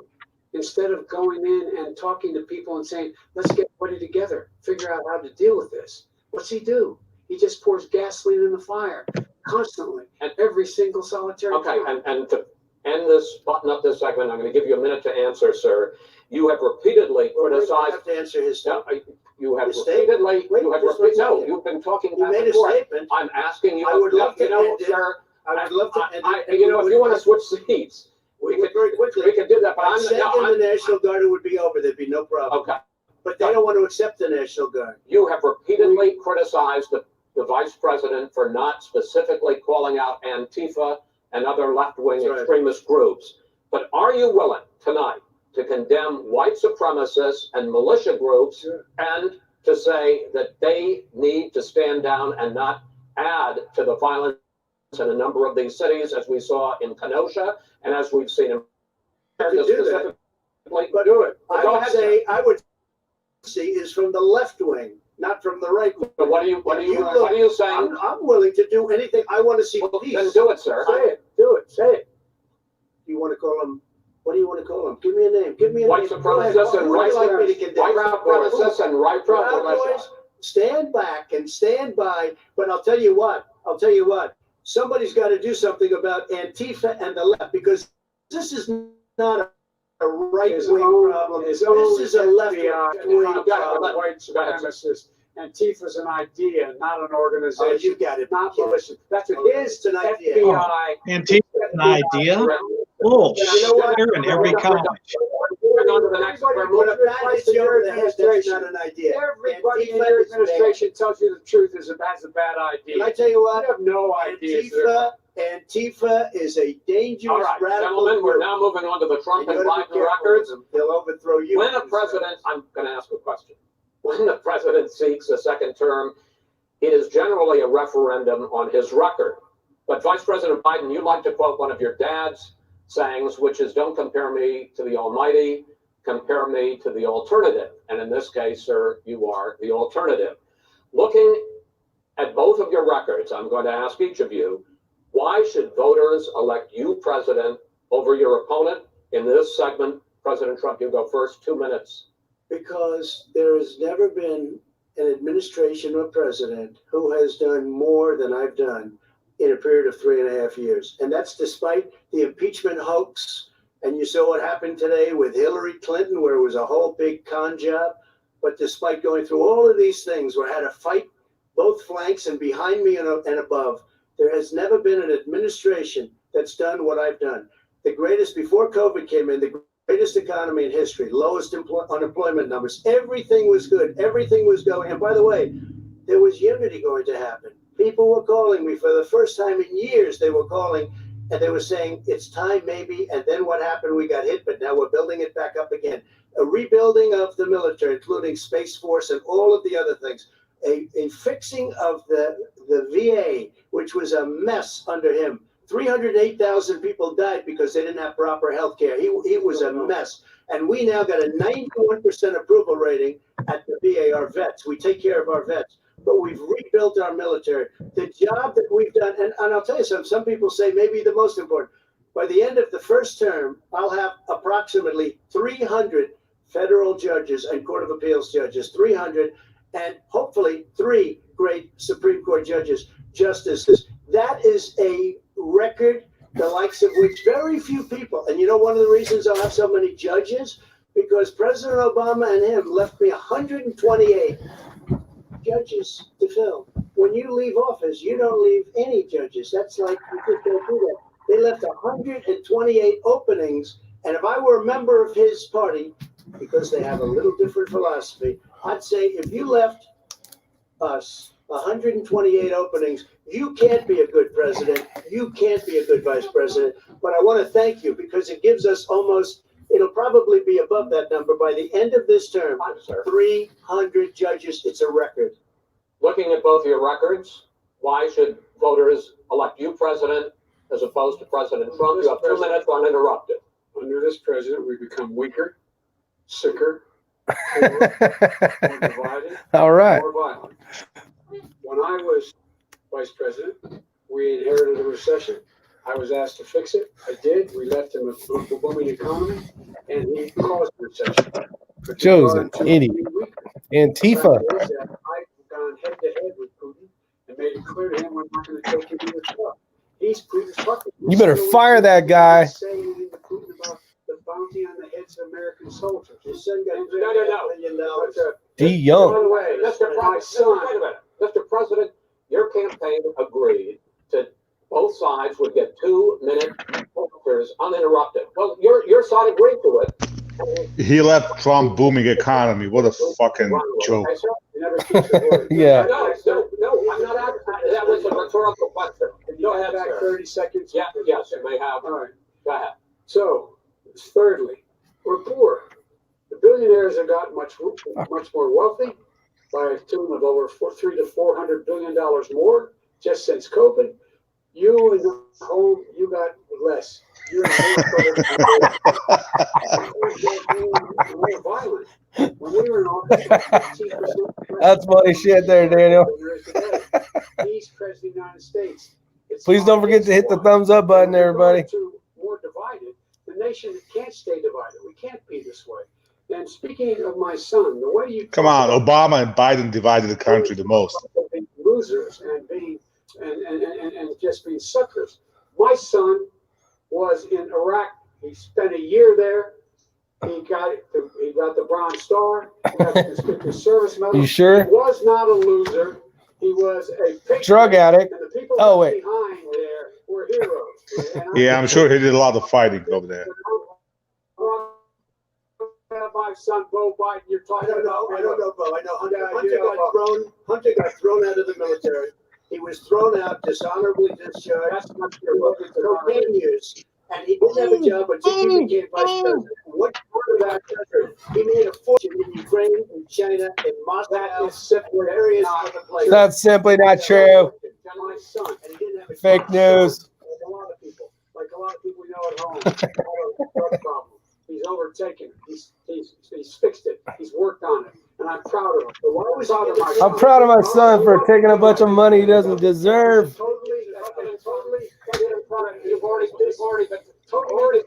I love this shit. This is awesome. I think the American people would rather hear about more substantial subjects. Well, you know, as the moderator, sir, I'm going to make a judgment call here. $3.5 million on the mayor of Moscow. Popcorn, please. Mitt Romney on that committee said it wasn't worth taxpayers' money. That report was written for political reasons. You know, I'd like to talk about climate change. So would I. Okay. The forest fires in the West are raging now. They have burned millions of acres. They have displaced hundreds of thousands of people. What? There's fires going on in California? Blame the fires on climate change. In Washington and Oregon? Said, I don't think the science knows. Over your 4 years, you have pulled the U.S. out of the Paris Climate Accord. You have rolled back a number of Obama environmental records. What do you believe about the science of climate change, and what will you do in the next 4 years to confront it? I want crystal clean water and air. I want beautiful clean air. We have now the lowest carbon. If you look at our numbers right now, we are doing phenomenally. But I haven't destroyed our businesses. Our businesses aren't put out of commission. If you look at the Paris Accord, it was a disaster from our standpoint. And people are actually very happy. Yeah, Commando. Because our businesses are doing well. As far as the fires are concerned, you need forest management in addition to everything else. Oh, we're there, plus 5. Doors are loaded up with trees, dead trees that are years old, and they're like tinder, and leaves and everything else. You drop a cigarette in there, the whole forest burns down. You've got to have forest management. What do you believe about the science? I believe that we have to do everything we can to have immaculate air, immaculate water, and do whatever else we can that's good. You know, we're planting 1 billion trees, the Billion Tree Project, and it's very exciting. Do you believe that human pollution, greenhouse gas emissions contributes to the global warming of the planet? I think a lot of things do, but I think to an extent, yes. But I also think we have to do better management of our forests. Every year, I get the call, California's burning. California's burning. If that was clean, if you had forest management, good forest management, you wouldn't be getting those calls. You know, in Europe, they live their forest cities. They're called forest cities. They maintain their forests. They manage their forests. I was with the head of a major country. It's a forest city. He said, sir, we have trees that are far more, they ignite in California. There shouldn't be that problem. I spoke with the governor about it. I'm getting along very well with him. At some point, we can't every year have thousands of acres of land just burned to the ground. That's burning down because of a lack of But sir, if you believe in the science of climate change, why have you rolled back the Obama Clean Power Plan, which limited carbon emissions in power plants? Yo, Daniel, mute your mic. Full economy standards that are going to create more pollution from cars. Well, not really, because what's happening is the car is much less expensive and it's a much safer car. And you're talking about a tiny difference. And then what would happen, because of the cost of the car, you would have at least double and triple the number of cars purchased. We have the old slugs out there that are 10, 12 years old. If you did that, the car would be safer. It would be much cheaper by $3,500. California, they simply no, but it would take a lot of cars off the market because people would be able to afford a car. Now, so, and by the way, we're going to see how that turns out. But a lot of people agree with me. Many people. The car has gotten so expensive because they have computers all over the place. That's where it all comes from. Good job, Elmo. Obviously. And I'm okay with electric cars too. I think I'm all for electric cars. I've given big incentives for electric cars. But what they've done in California is just crazy. Vice President Biden, I'd like you to respond to the president's climate change record, but I also want to ask you about a concern. You proposed $2 trillion in green jobs. You talk about new limits, not abolishing, but new limits on fracking, ending the use of fossil fuels to generate electricity. He's going to fumble this shit up. And zero net emission of greenhouse gases by 2050. The president says a lot of these things would tank the economy and cost millions of jobs. He's absolutely wrong, number one. He's wrong. If in fact, during our administration, the Recovery Act, I was in charge, able to bring down the cost of renewable energy to cheaper than or as cheap as coal and gas and oil. Nobody's going to build another. Didn't gas cost like $5 during his administration? Fucking expensive as shit, especially in California. This guy's so full of shit, it's ridiculous. Yeah. I was so glad I had my wood furnace because paying $5 a gallon for heating oil was fucking expensive here. Making sure that we can do that. We're going to This guy's an idiot. 100,000 charging stations and all the highways. You can pretend you're going to do everything. What'd you do those last 8 years you were in? That in fact is going to provide for the ability you didn't do shit. Buildings and make sure that they in fact are weatherized in a way that in fact they'll emit significantly less gas and oil because the heat will not be going out. There's so many things that we can do now to create thousands and thousands of jobs. We can get to zero in terms of energy production by 2035. Not only not costing people jobs, creating millions of good paying jobs, not $15 an hour, but prevailing wage by having holy shit. Yeah, everybody's going to be making $50 an hour. I will rejoin the Paris Accord. I will join the Paris Accord because with us out of it, look what's happening. It's all falling apart. And talk about someone who has no relationship with foreign policy. Brazil, the rainforests of Brazil are being torn down, are being ripped down. More carbon is absorbed in that rainforest than every bit of carbon that's emitted in the United States. Instead of doing something about that, I would be gathering up and making sure we had the countries of the world coming up with $20 billion. Say, here's $20 billion. Stop tearing down the forest. And if you don't, then you're going to have significant economic consequences. What about the argument? Oh my goodness. President Trump basically says, hey, you guys, give me your scores out there, out in the comment section. What do you got? Economic interest, and he's drawn. I stopped counting. Well, he hadn't drawn a line. 35. I got 35-7 right now. Methane's not a problem. You can now emit more methane without it being a problem. Methane. This is a guy who says that you don't have to have mileage standards for automobiles that exist now. This is a guy who says that. Well, the fact that it's all true. Here's the talking about the Green New Deal, and it's not $2 billion or $20 billion, as you said. It's $100 trillion. I'm talking about where they want to rip down buildings and rebuild the building. No, it's the most ridiculous. Where airplanes are out of business, where two-car systems are out, where they want to take out the cows. That's not true either, right? This is a $100 trillion. That's more money than our country could make in 100 years if we're not going the case. All right, let me because I actually, wait a minute, sir. I actually have studied your plan, And it includes upgrading 4 million buildings, weatherizing 2 million homes over 4 years. He's helping him out right now. 1.5 million energy-efficient homes. Potato. So the question becomes, What up, Dusty? I think some people who support the president would say that sounds like it's going to cost a lot of money and hurt the economy. What it's going to do is going to create thousands and millions of jobs, good paying jobs. But let him finish, sir. He doesn't know how to do that. The fact is, it's going to create millions of good paying jobs, and there's tax incentive for people to weatherize, which he wants to get rid of. It's going to make the economy much safer. Look how much we're paying now to deal with the hurricanes. He lost his train by of the way, thought. he has an answer for hurricanes. He said maybe we should drop a nuclear weapon on them. I never said that. That's what they did say. Made it up.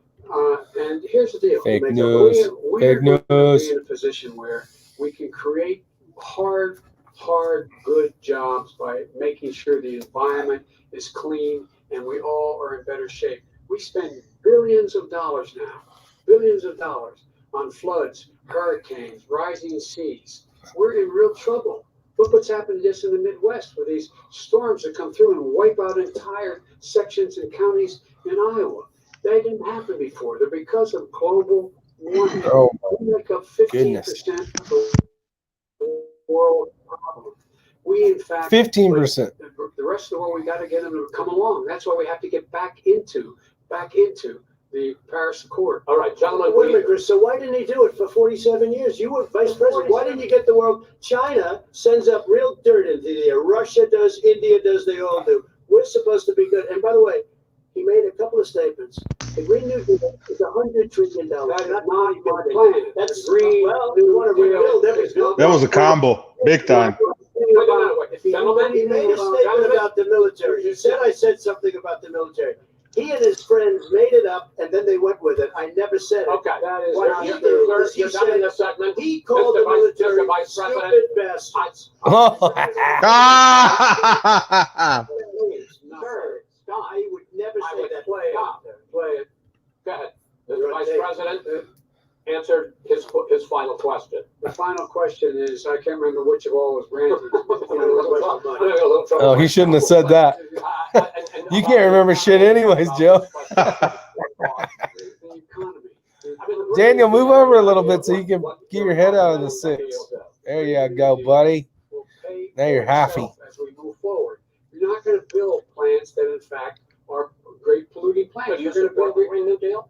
Pardon me? Do you support No, I don't support the Green Oh, New you Deal. don't? Oh, well, that's a big statement. I support the You do plan. have the radical left. I support the Biden plan that I put forward. The Biden plan. Biden plan. Well, yeah, what is it, Joe? What he calls the radical Green New Deal. All right, gentlemen, final segment, election integrity. As we meet tonight, millions of Americans are receiving mail-in ballots or going to vote Oh, early. this is going to be How good. confident should we be that this will be a fair election? And what are you prepared to do Orange man over the choking next Joe.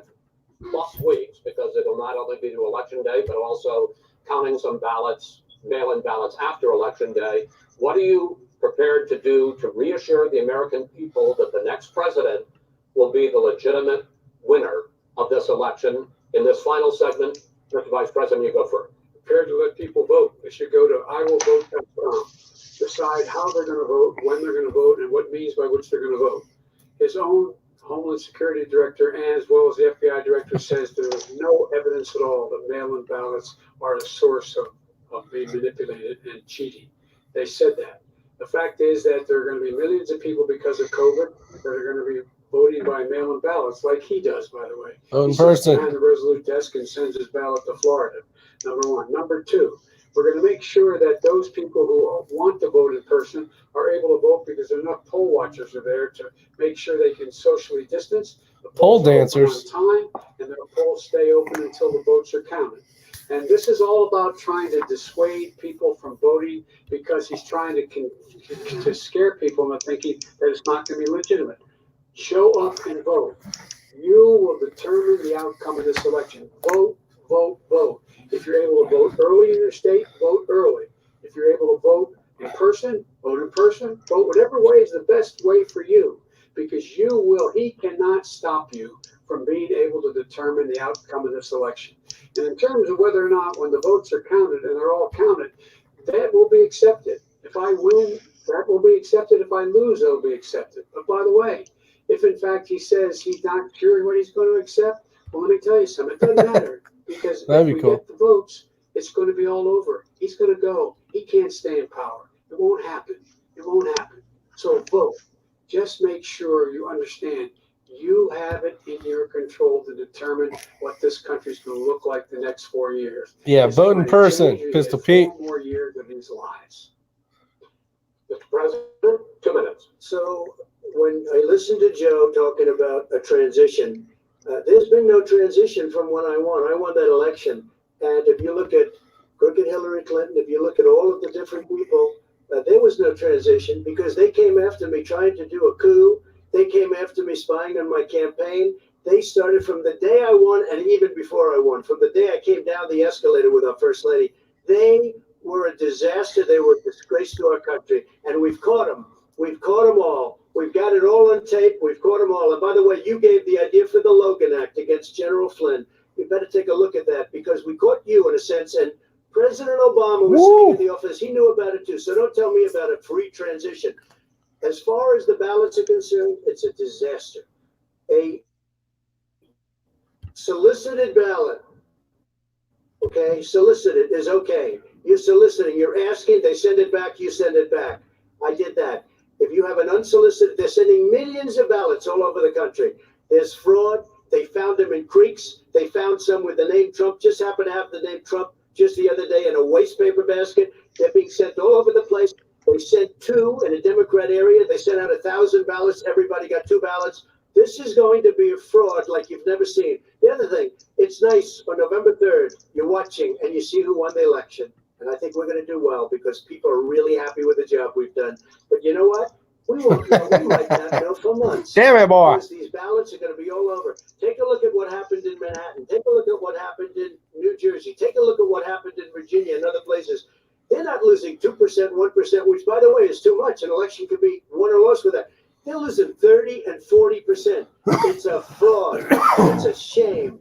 And can you imagine where they say you have to have your ballot in by November 10th? November 10th.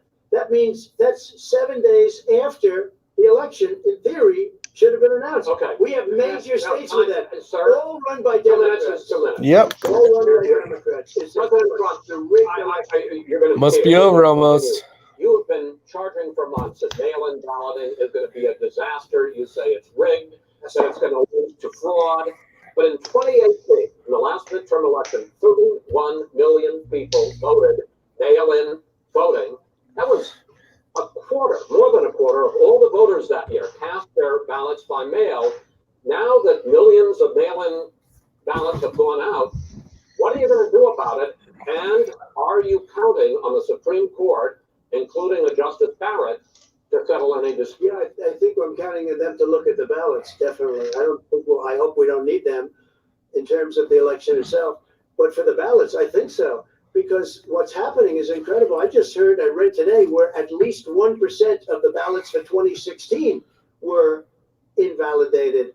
They take them, we don't like them, we don't like them. But what are you going to do about it if there are millions of ballots going out? What you do is you go and vote. You do a solicited ballot, that's okay, or you go and vote. I'm asking you about the fact that millions of people go and vote. You go and vote, like they used to. Millions of people. You either do, Chris, a solicited ballot where you're sending it in, they're sending it back, and you're sending. They have mailmen with lots of it. Did you see what's going on? Take a look at West Virginia. Mailmen selling the ballots. They're being sold. They're being dumped in rivers. This is a horrible thing for our country. This is not going to end well. This is not going to end well. Joe's like blah blah blah. Yeah. Or more, 5, including 2. I've seen some videos of a bunch of that stuff going on. I don't know exactly what state it was in, but there is that shit going on. They're saying is that it has to be a postmark by the time, by election day. If it doesn't get in until the 7th, 8th, 9th, it still should be counted. He's just afraid of counting the votes. You're wrong. How about you turn it in when you're supposed to turn it in there, Joe? Vice President Biden, the biggest problem, in fact, over the years with mail-in voting has not been fraud historically. It has been that sizable numbers, sometimes hundreds of thousands of ballots are thrown out because they have not been properly filled out. I saw that, Elmo. Some other irregularity, or they missed the deadline. So the question I have is, are you concerned that the Supreme Court with a Justice Barrett will settle any dispute? I am concerned that any court would settle this because here's the deal: when you file, you get a ballot, and you Spit it fill out, Joe. you're supposed to have an affidavit. If you didn't know, you have someone say that this is me. You should be able to, if in fact you can verify that before the ballot is thrown out, that's sufficient to be able to count the ballot if someone made a mistake and not dotting the correct I. Who they voted for, testify, say who they voted for, say it's you. That is totally legitimate. All right. It's either and you have 80 million ballots. Senator, swamping the system. You know it can't be done. You know it can't. And already. All right. So now, final question in 8 states. We can keep talking.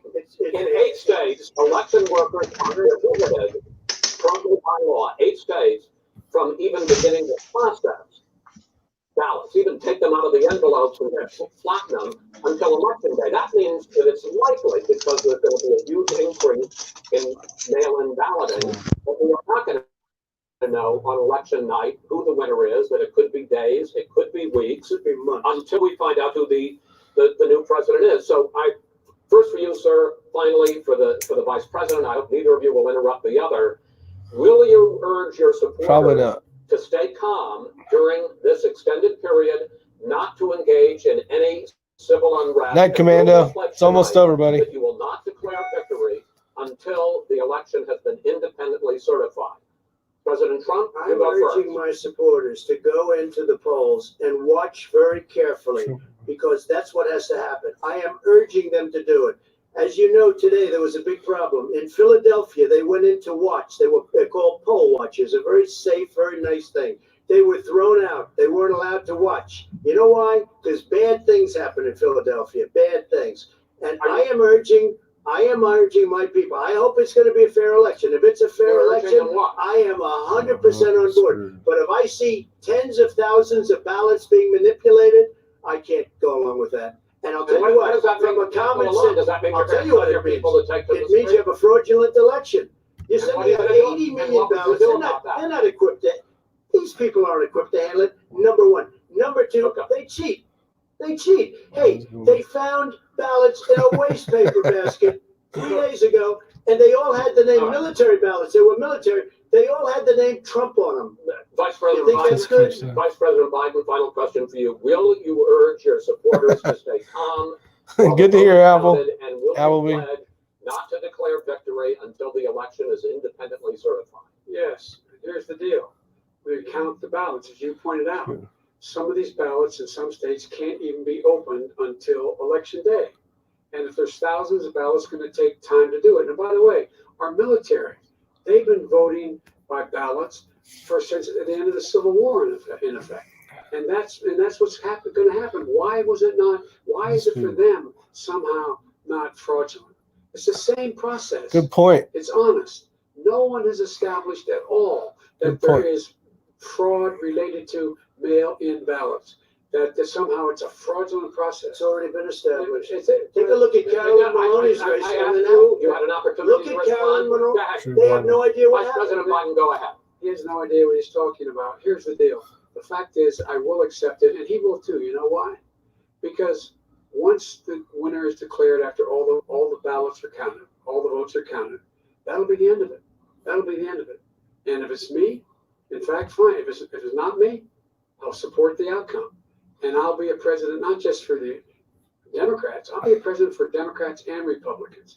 And this guy, I want to say, honest ballot. Come on, Joe. You say that's the end of it? This is the end of it? You weren't even a vice president. A good one. To be continued as in more debates as we go on. President Trump, Vice President Biden, it's been an interesting hour and a half. I want to thank you both for participating in the first of 3 debates that you have agreed to engage in. 3? We want to Woo! thank Case Western Reserve University. Good Lord. and the Cleveland Clinic for hosting All right, this count them up. event. The next debate, sponsored by the Commission on Presidential Debates, will be 1 week from tomorrow, October 7th, at the University of Utah in Salt Lake City. The two vice presidential nominees, Vice President Mike Pence and Senator Kamala Harris, will debate at 9 p.m. Eastern that night. We hope you watch. Until then, thank you and good night. All right. The shit And we're show's live now at over. K9 Studios. Alongside Susan and Jeff. All right. Continue with our Let me turn this shit off. of the first presidential debate happening tonight. And I can Shut up. the sentiments of the moderator saying Obviously, I need a better battery. An hour and a half, that is for sure. It was rough and tumble. There were a lot of interruptions Come on. tonight. The moderator at one point in time seemed to lose control. There were zingers going back and forth, good and bad. Okay, now that all of you have seen the turn it madness, Chris Wallace is about like, give me a big fucking drink after this shit show. it went faster than I thought it would. I appreciate you guys definitely hanging around. I appreciate all you guys in the comment section as well. But I had to see that. I had to know. And I got my scores dialed in. You guys got your scores dialed in. Those of you guys out there in the comment section, some of you guys put the scores in, but tell me your score count here for round 1 of 3. Dun, dun, dun, dun. Round 1 tonight. That was fun, Rick. Do it again. I didn't know if you guys were going to enjoy that or not, or hate it or what. A lot of you guys stuck around. We actually have more people now than when we were doing the thing, so appreciate it. But yeah, still Punisher is Daniel, right. go ahead. What do you say? Well, I just quit. I quit counting on how many good hits and facts that Trump had. But here is how it ended up. He had Orange Man choking Joe, and Trump just spanking Wallace, and Wallace doing nothing but crying. That's pretty good. I like the pictures. Well done, Daniel. Val, what'd you end up with? I'm gonna play a devil's advocate. Okay, for one, I'm gonna give a props to Joe to actually last through the whole debate. I mean, there's no doubt in my mind the fucker was on drugs or something, or he had earpiece or something. There's no goddamn way he was conscious during the whole thing without any pharmaceutical help. Okay, but where I'm standing right now, I got Trump 14 and Joe 2. Okay, so even with all the fucking help,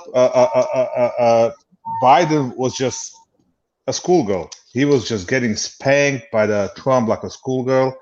And worst part is, he seemed to enjoy it. Awesome. I was scoring. There was a lot of scoring going on. There was a couple times I heard "shut the hell up." That was pretty awesome. I didn't know who it was at first. It was someone had commented that Biden was who said it. So I gave him a couple points for that as well. But the Biden-Trump thing, I got 40-7. And there was a couple times where he tried to give him a couple jabs, so I was really trying to count them all. And I do believe what you said, Val. Him being able to, get in the ring with Trump. I mean, that's you're going up against a heavy hitter. I mean, that he does that. He knows how to do that. That's probably one of his strong points, being able to shoot from the hip and really, blast back at people. So got to give kudos a little bit to Biden for just jumping in the ring with basically a master. So that is but yeah, as far as ass kicking, I would say Trump. Not only did Trump kick his ass, but yeah, the moderator as well got a. Oh yeah, it was awesome. Especially, hell, we were in 15 minutes into this hour and a half thing, and Trump was owning that whole stage. I mean, after this debate, you have to be real liberal with a head up your ass to even considering voting for the Biden. Okay. Problem is, there's a lot of liberals with a head up their asses in this country there's a lot of liberals that get all their fucking stories from CNN and Facebook and all that, and that's the only source of information. They don't bother fact checking anything. They do not use their brains. So my biggest issue is, those zombies. Yeah.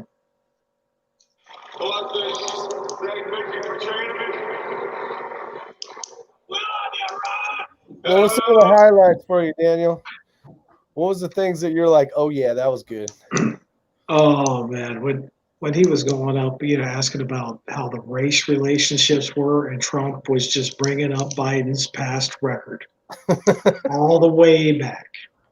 I mean, there was more stuff he could even brought up. I was waiting for that, and I was waiting for all the Hunter Biden stuff being brought up.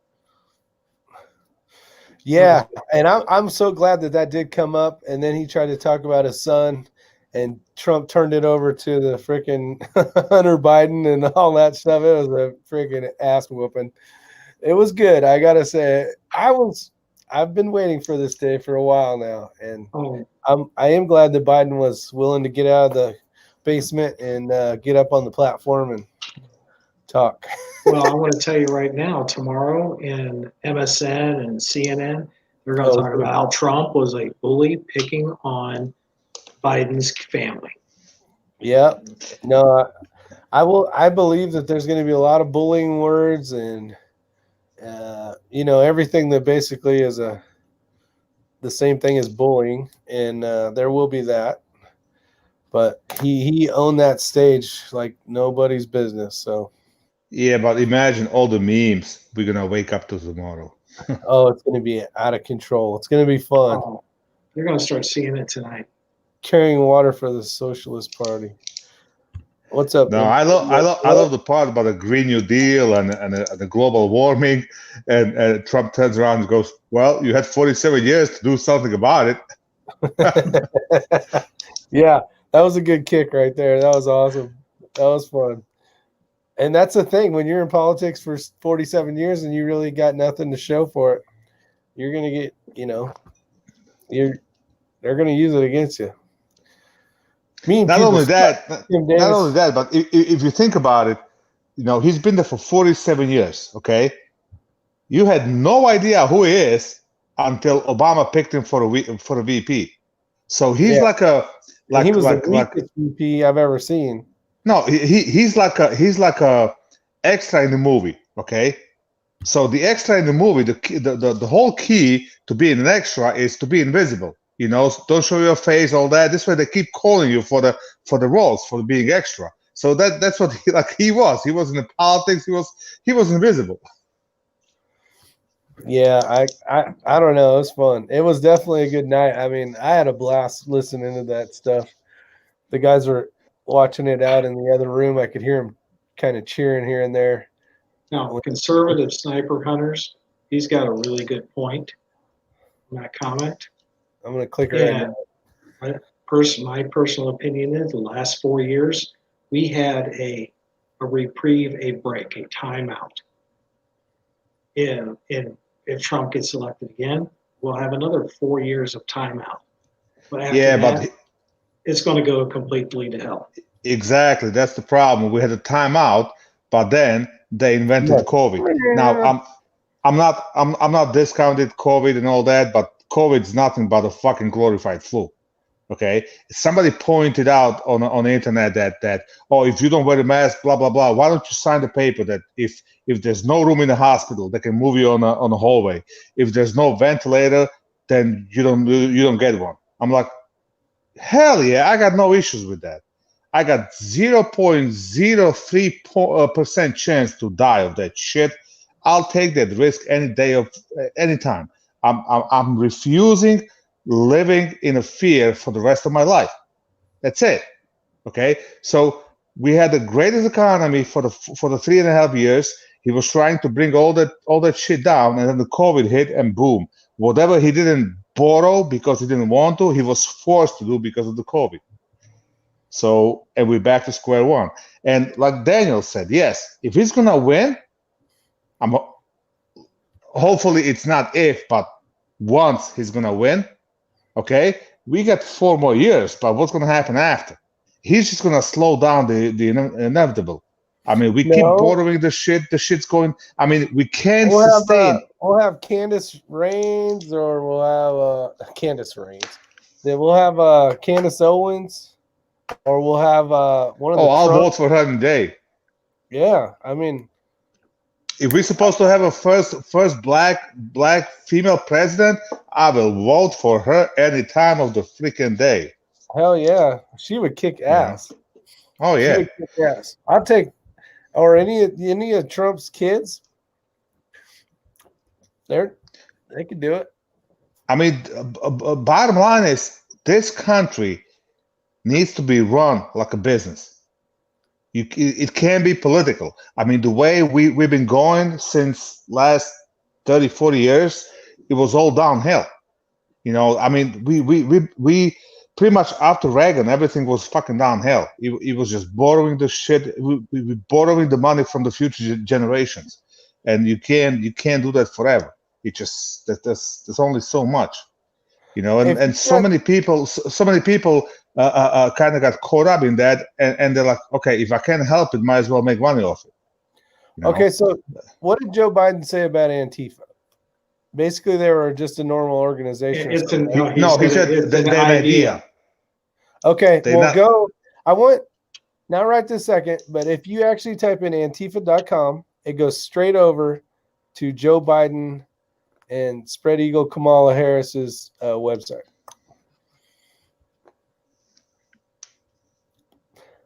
I was like flabbergasted. I showed the fire marshal that today.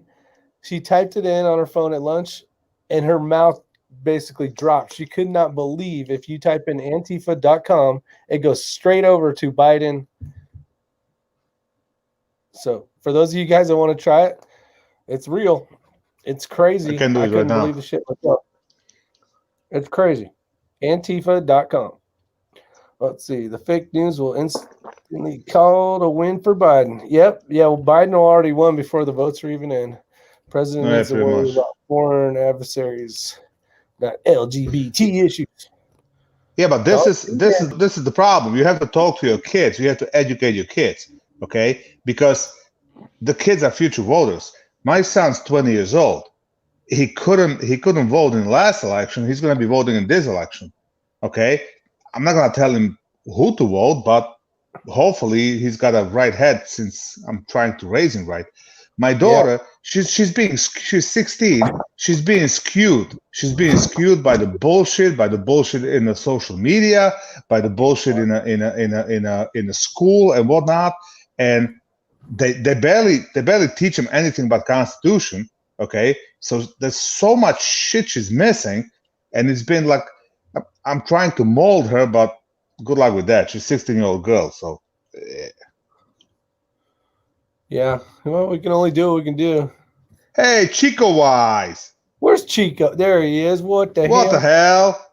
Hey, guys. That was a tough one to watch.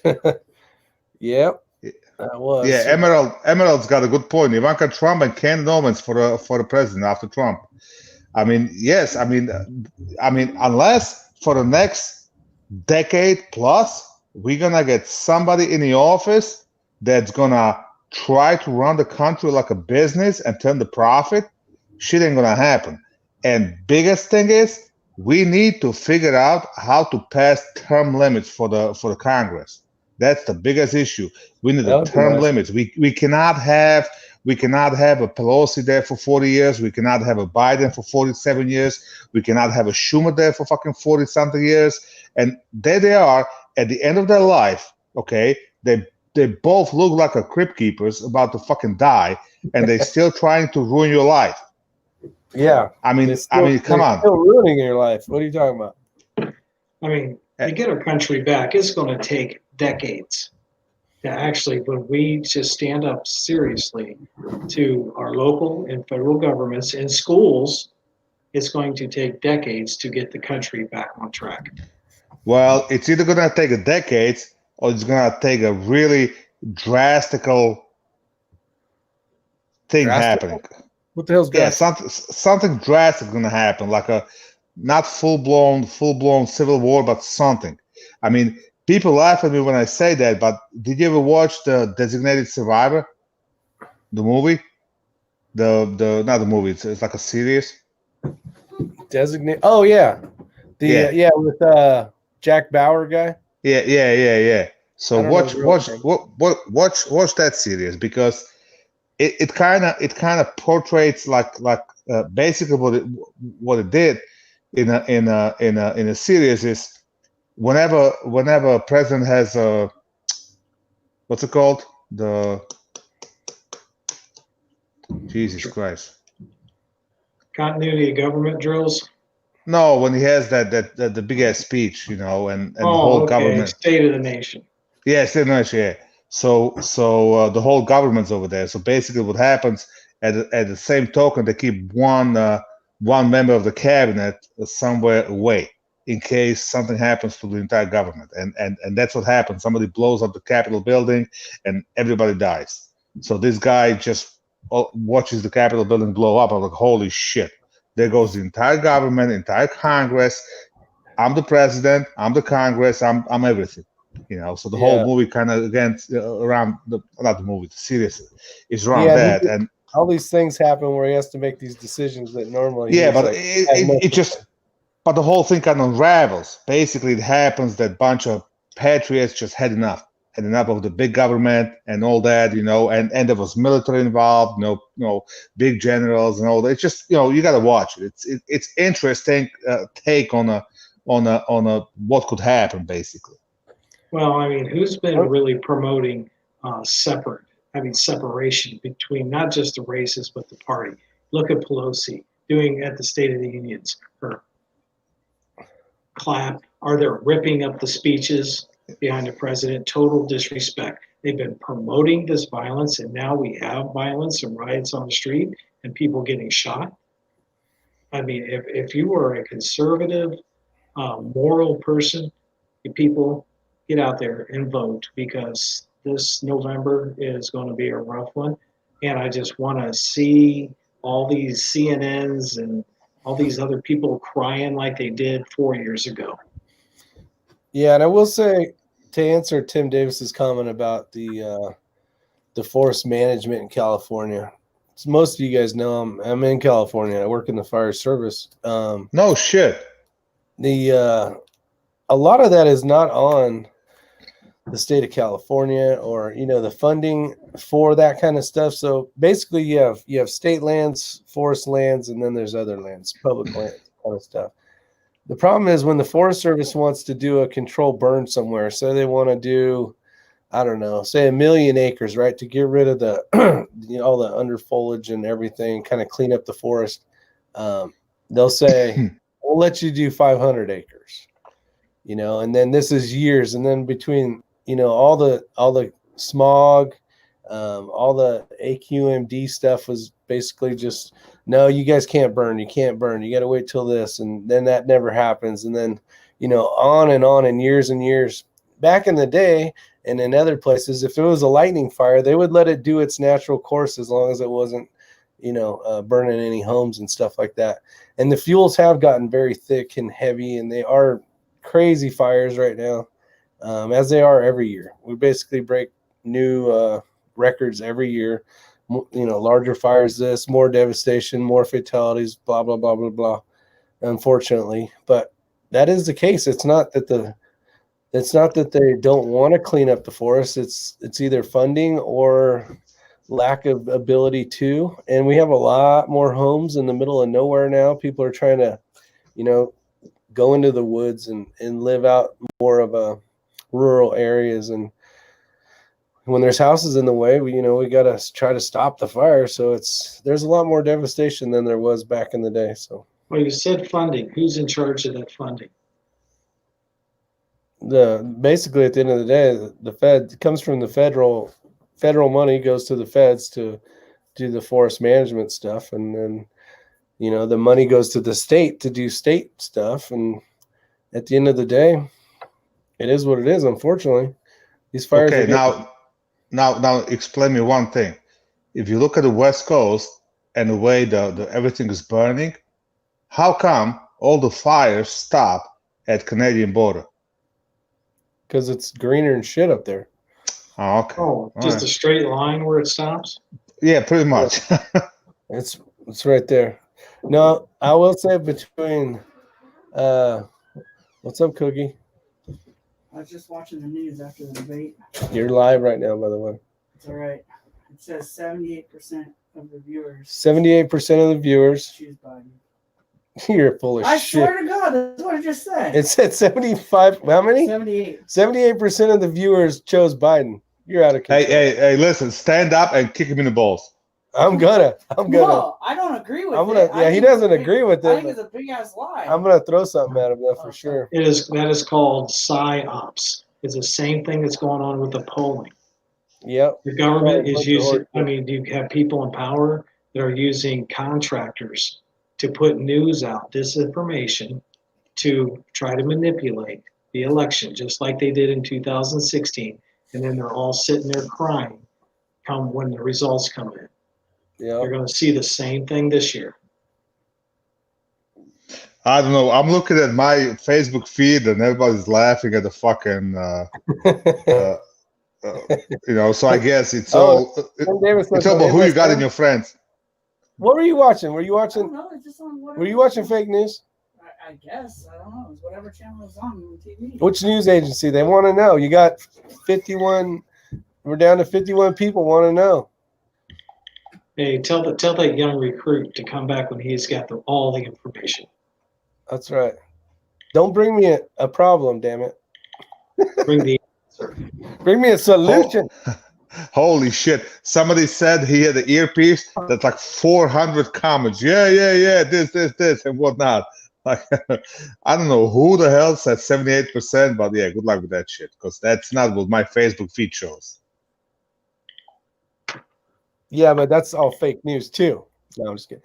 Yeah. Do the environmentalists have anything to do with how the forest management? Yeah, between a three-peckered spotted woodpecker, there's all this stuff that basically you can't do anything. You can't cut that tree down because there's that type of animal in it, and you can't cut that down, and you can't use that, and you can't run any machinery near this, and there's so many damn rules out here.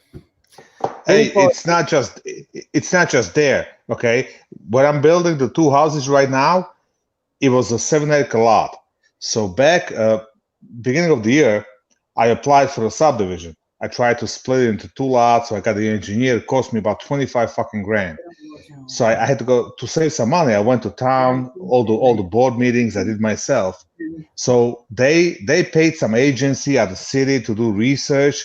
So basically, some agencies said that whatever that property is, there might be some kind of type of bats, and because of that, I cannot cut any fucking trees from March 31st to October 1st.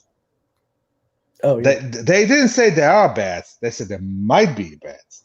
Okay, so I called my wood guy, told him, listen, you have to get there before the end of the March, cut the fucking trees, wherever the house is gonna be, and we'll deal with the shit later. As long as the trees are down, we okay. So he did. He cut all the trees. Well, tell you what, I've been cleaning up the property for a couple of weeks. I haven't seen a single fucking bat. I saw a lot of frogs, a lot of toads, but no fucking bat. Not a single fucking one. Wow. Yeah, they got these things called fairy shrimp in the water, right? And it basically, these things, they go from alive when there's water. So like it rains, that'll pull up into a pond, basically. Not really a pond, just kind of during rain weather. These things come out of hibernation somehow in the sand, do their deal, and then when it dries up, they go back into, I don't know, into sleep or whatever the hell it is. They go back. Well, now we're not allowed to basically cut any of the brush around.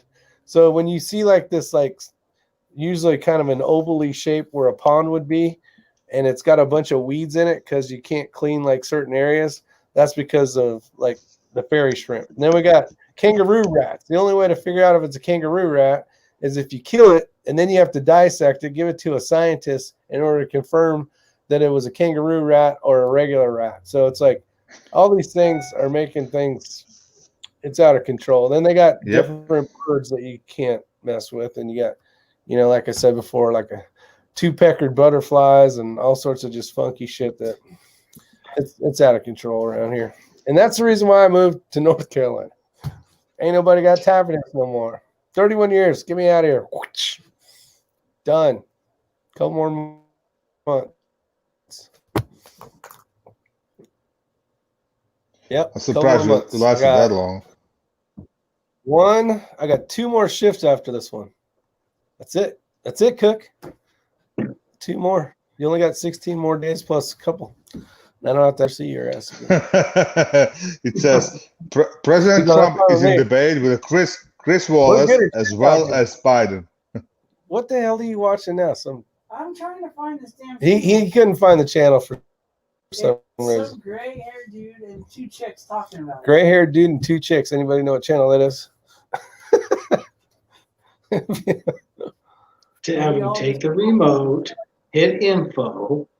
He tried that, but they had changed the channel so much that. Well, the poll says, the poll says Trump leads Biden 60-39 in voters who intend to vote on election day, which means people that have jobs. Yeah. That's right. I hope it's that way. He hopes it's that way. All of my liberal friends all said they were glad it was over. It was an amazing. All right. Well, we've been at this crap for 2 hours and 16 minutes. If you guys had fun out in the comments section, I appreciate you showing up. Hopefully you guys hit that thumbs up button as well. I can't believe we got 2 thumbs down. There had to be some Democrats. Professional. I'm glad to be here. It was fun. Eagle, I had fun. It was fun. It was fun. I did feel like at the boxing match. It was a blast. Did you feel like it was a boxing match or no? Yeah, I did feel like a boxing match. It was fun. I don't know. To me, I think it looked like child abuse. or picking on the ill. Orange Man was picking on the elderly. Orange Man was picking on the little guy. 16 days and a wake up. That's right. I got 5 more flights to California. See, 2, 4, 5. Man, it's getting close. I can see retirement. I can see clearly now. The rain is gone. Oh my God, my ears are bleeding. I hope those guys start pranking you. Show how. Thanks for the live stream. Yeah, I appreciate it. Thanks, man. Let's see. Dropping in for a thumbs up. Richard, thanks. Hey, Rick, tell your crew I'll buy them lunch if they'll prank you and get it in the video. Yeah, prank Rick. What? He's a Prank Rick. If they prank you and get the shit on video, I'll buy them lunch. I'll buy the whole fucking. I'll call up with my credit card. I'll buy them whatever. I'll buy them goddamn steak dinners. I'm not allowed to prank Rick I'm not allowed to prank at the department anymore because my last one. He actually got in trouble for pranking. So why don't you tell him that story? You just can't show your shirt or your hat. So we had. You guys listen to this shit? This is a good one. We had a couple guys that were messing around with us. They froze my shirt in ice, and so me and the other captain came up with this idea that they just got delivered new recliners and to the other station, and so we said we're gonna go get those recliners, and to disorient them, we're gonna put a smoke machine in their station, so they have to clear the smoke out, and then hopefully they won't realize that their recliners are gone. Well, when we came over here, it was like 4 a.m. They went on a call, and we took their recliners and replaced them with our recliners, and we turned the smoke machine on. And when they came back from the call, the person that was working we have like a special detail, and that person opened all the windows to the station, so all the smoke was pouring out the station. They thought the station was on fire. And so basically I got in a lot of trouble for it. And then the chief then the chief tells me, I'm gonna call your captain right now and I'm gonna tell him what you did, and you're gonna be in so much trouble. And he calls Rick, who was my captain. Yeah, I was his captain at the time. And Rick says, pretend like you're getting yelled at, but that's one of the coolest pranks I've ever heard in my life. All right, young man, you only did one thing wrong. You got caught. You got caught. Oh no, there's cameras everywhere. Yeah, you can see the engine crew come in, and one of the guys thought there was a guy in here for some reason. Jim, we'll call him Jim because his name was Jim. And he comes hauling ass in here, and he's crawling through the smoke and shit. And did he even have his gear on? I don't think he was. Yeah, and he was looking for one of our guys, and it turned into a big cluster. But yeah, we well, these guys, they got us in trouble. It was should have wore a mask. Put on some Richard Nixon mask. What kind of amateur shit prank? I am not a crook. No, there's been a lot of good ones, but those ones we probably skip. Yeah. Well, either way, you guys got till December to figure out how to prank this old bastard. The worst part is they know not to mess with me because I'm just telling you. Well, you're leaving. What the hell? They already know. You still got to get on that plane to get out of California for the last time. Yeah, there you go. What are they going to do? I don't know. So empty the fuel on the airplane or some shit. That's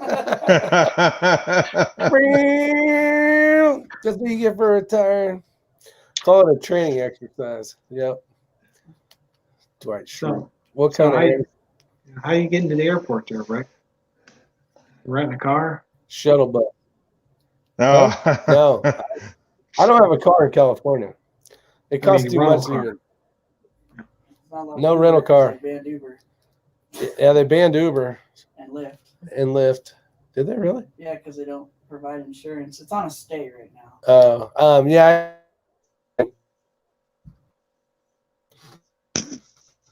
To pick my ass up and to drop me off. Joe Biden, if God Almighty wins, they will pull the 25th Amendment.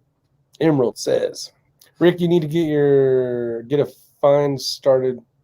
What? You need to get a fine started for your retirement party fund at the me house. Brian, what the hell are you saying here? I'll be there if invited. Oh, I don't know if we're doing a retirement party. Probably in January, so I'm either going to come back or stay. I don't know. I just want to get the hell out of here and go shoot. Really. Rick's getting ready to retire in December. Awesome. Congratulations. Thanks, Chico Wise. I'm jealous. Other than that, I'm never gonna retire.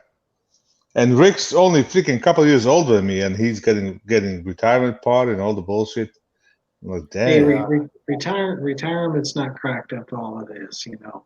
Yeah, well, you know what? You wake up in the morning and it's your day off, so it is cracked up. So shut the fuck up. I've only been doing it for 15 years, so yeah, there you go. So I don't think I'll ever get to enjoy it because I got nothing lined up. Damn guns, you might save up a few bucks. You might get to do it. Going to burn the firehouse down before you retire. God, no, that would be horrible. That would be horrible. All right. With that said, let's get the hell out of here. It's been. All right, you got it. Good night, guys. Thanks everybody for tuning in, having some fun with us. Hopefully you guys enjoyed it, and see you on the next one. If you're new to the channel, make sure you get over and subscribe to these guys and myself. We got below here, we got Bald and Curious. We got Daniel got as my judge over here, and it just gets covered. See you guys. Good night. Good night.